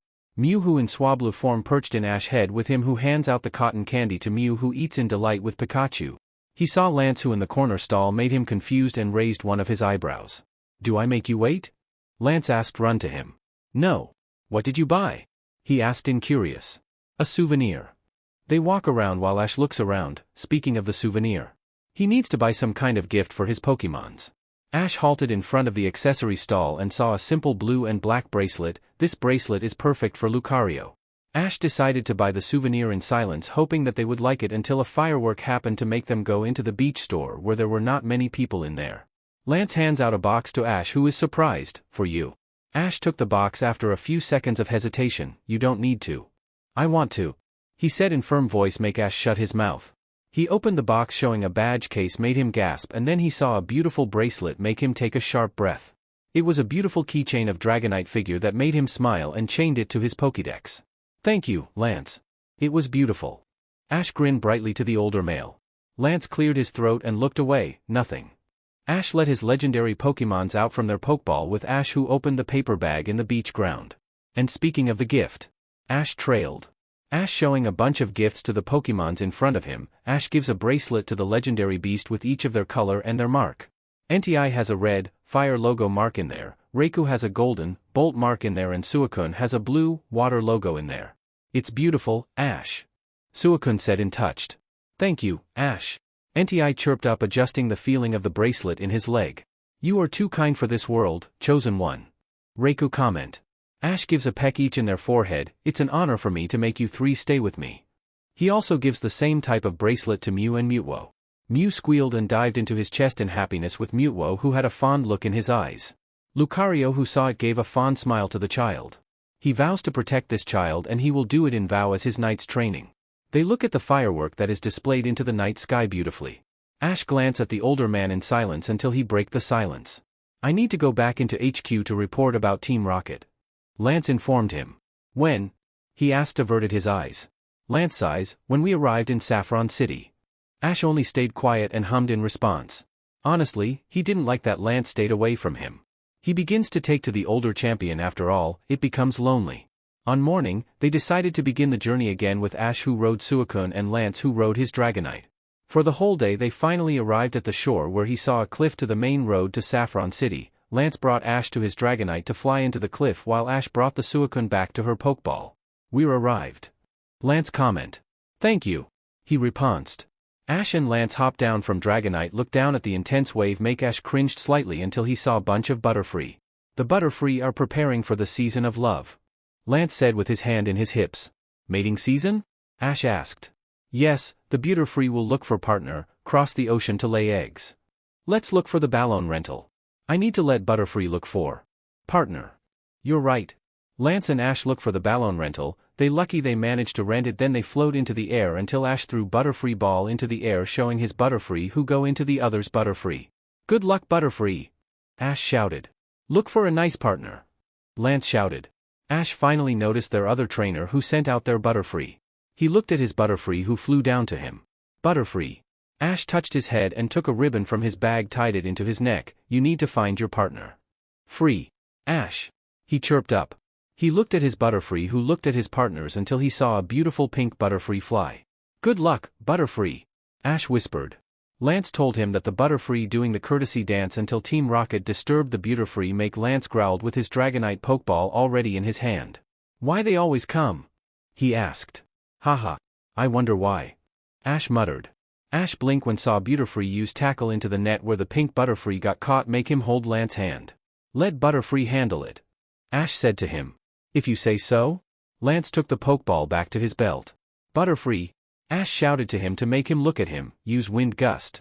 Butterfree make a strong wind, make the helicopter got unstable, then he flew to the air balloon, gesturing Pikachu to jump his back. He flew to the helicopter, let Pikachu fall into the glass. Pikachu, Thunderbolt. Ash shouted. Pika. Pikachu gave a Thunderbolt that made the helicopter broken and the net got loosened up. Ash grabs Pikachu, who got brought by Butterfree. Good job, Butterfree. Ash rubbed his head.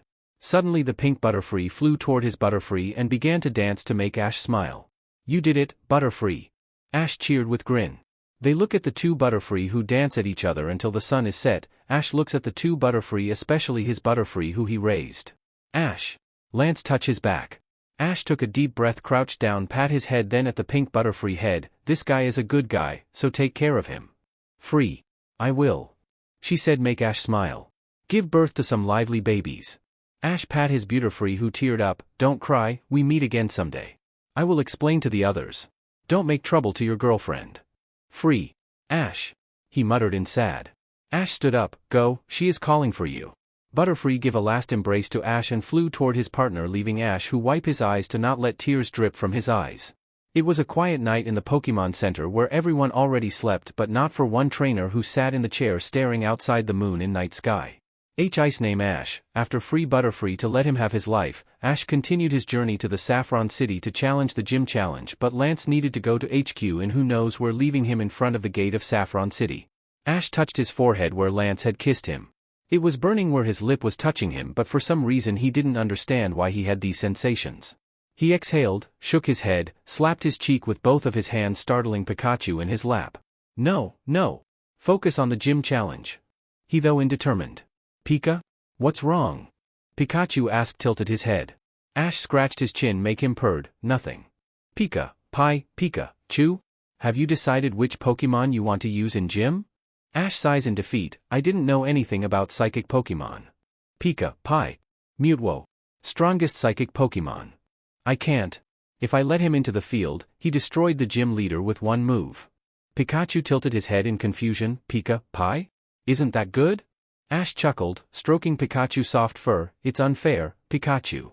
Speaking of the unfair. He also for some reason can feel the psychic power in the city. There is no doubt that the gym leader, Sabrina, has psychic power. He cannot send Pikachu to the field, but at least he will try his best to let Pikachu into the field, and if he cannot, then I will send Mutwo into the field. On morning, Ash was staring at the majestic building of the psychic gym building in silence, with Pikachu who perched on his shoulder and Lucario by his side only turn around when they sense someone come to them. Are you gonna challenge the gym leader? A man wearing a hat asked in the middle of the jogging. Yes. Who are you? Ash asked. I'm no one, you may be participating in the Pokemon League, but it's best to avoid this place. Ash smirked, is it because she is psychic? The man halted, jogging in the place, looking at Ash, I can sense you have power. Who are you? Ash smirked and lashed out his aura, making the ground crack under his pressure, make the man wide-eyed in surprise. I'm Ash Ketchum, a trainer and Aura Guardian in training. Ash informed him, locked his power again. Aura Guardian. I heard they are extinct, but it seems I was mistaken. So, who are you? Ash asked. I'm Sabrina, father. Do you mind if we talk? He took off his hat. Ash listened to Sabrina father's story about what happened to the gym leader, and honestly it was a pity, but well, he understood why she was obsessed, because he also didn't have friends except his family and he didn't dare to drive them away. I see. Let me recap the story. Sabrina is so obsessed with her power and drives everything away until she even turns her own mother into a doll. Sabrina's father nod made Ash sigh and asked after a few seconds, so, what happened after that? There are two girls in her. One who is a lonely girl who desperately wants friends, and the other one who is a troublemaker gym leader. I need you to go into Lavender City and catch ghost Pokemon. Why? Because they can bring laughter to Sabrina. If she can laugh, she will return to normal. Please help her. Ash looked at the fathers who asked him to save his daughter. He took a deep breath and nodded in determination. Okay. I will save her. Ash declared, speaking of the mischievous. I have one perfect Pokemon. Sabrina's father only stays quiet in confusion until they come to the gym building. Ash entered the building and saw Sabrina and her doll. You come. Aura Guardian. She said, break the silence. Ash narrowed his eyes. Ash Ketchum from Mossera Town, come to challenge for the badge. She floats into the ground, one Pokemon each. Deal. Ash nod. Sabrina takes out her Pokemons, Alakazams, bring your Pokemon out. Before Ash can speak, Mew Pokeball Twitch makes her come out from the ball, make him yelp. She floats in front of Ash, shocking. Sabrina and Sabrina father. Mew. Sabrina father stunned. Mew, Mew, Mew. She giggled and floated into Sabrina and made a bubble with changing into numerous Pokemons. She jumps up and down with her Pokemons until she makes a big balloon and it explodes right in front of Sabrina and Mew, makes them scorched. Mew. Ash squeaked. Mew blink one, twice, then giggled, followed by Sabrina, who her lip turned into a smile and give a laughter, make Ash blink, and Sabrina father crying and touched, saw Sabrina laughter make her Pokemon also fall in laughter, become of the telepathic.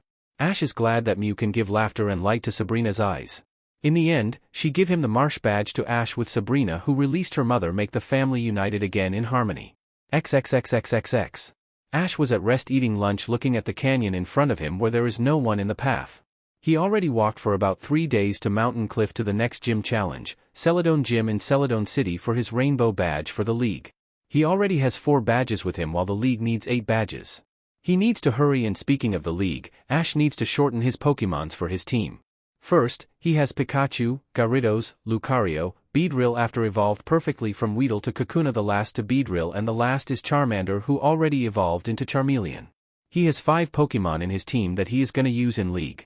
Ash eats Onigiri in silence with the legendary, who is also eating poke food, until he senses someone aura hiding behind the rock, make him look up and see Mankey, a primate Pokemon, staring at his food, make Ash smile. Hi. Do you want a food? Come here. Ash pour poke food into the empty paper bowl. Primeape go to him and eat the food and delighted make Ash smiled, and after eating Ash touched Primeape head give a warm aura to him. Say, I can sense you are a strong monkey. Do you want to come with me? Ash asked. Primeape gives a nod, makes Ash grin and touch its head to the ball, making it absorbed into the ball. Ash give a wave of calm aura to it, make it calm down in there. Nice to meet you, Primeape.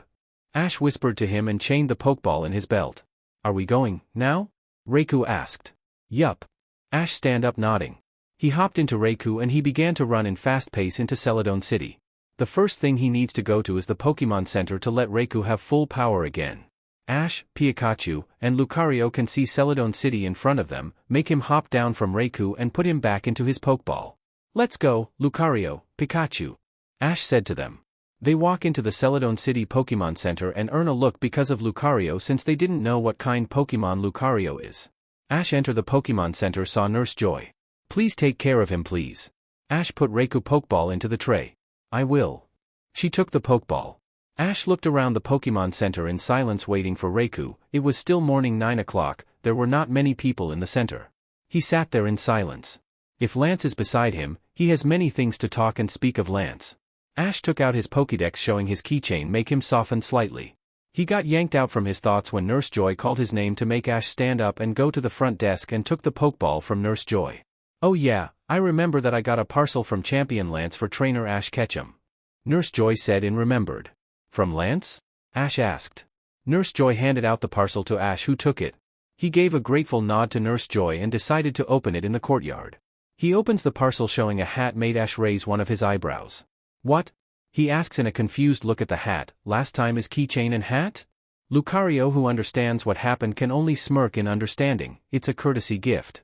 Ash looked at the Pokemon like he grew another head, it's a court what?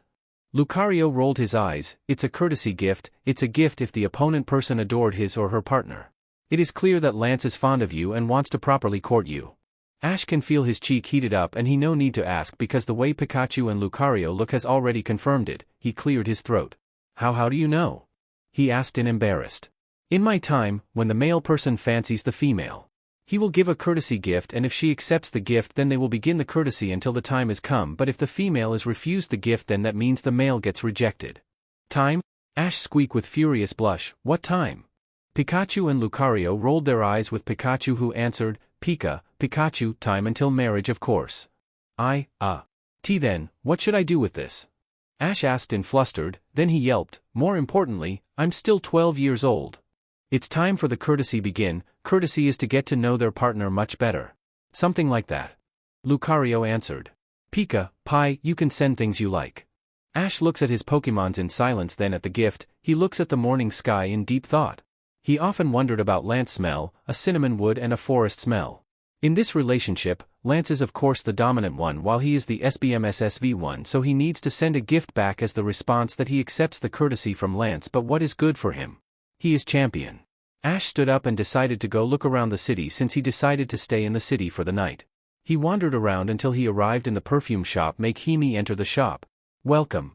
Did you look for perfume? One of the female workers asked.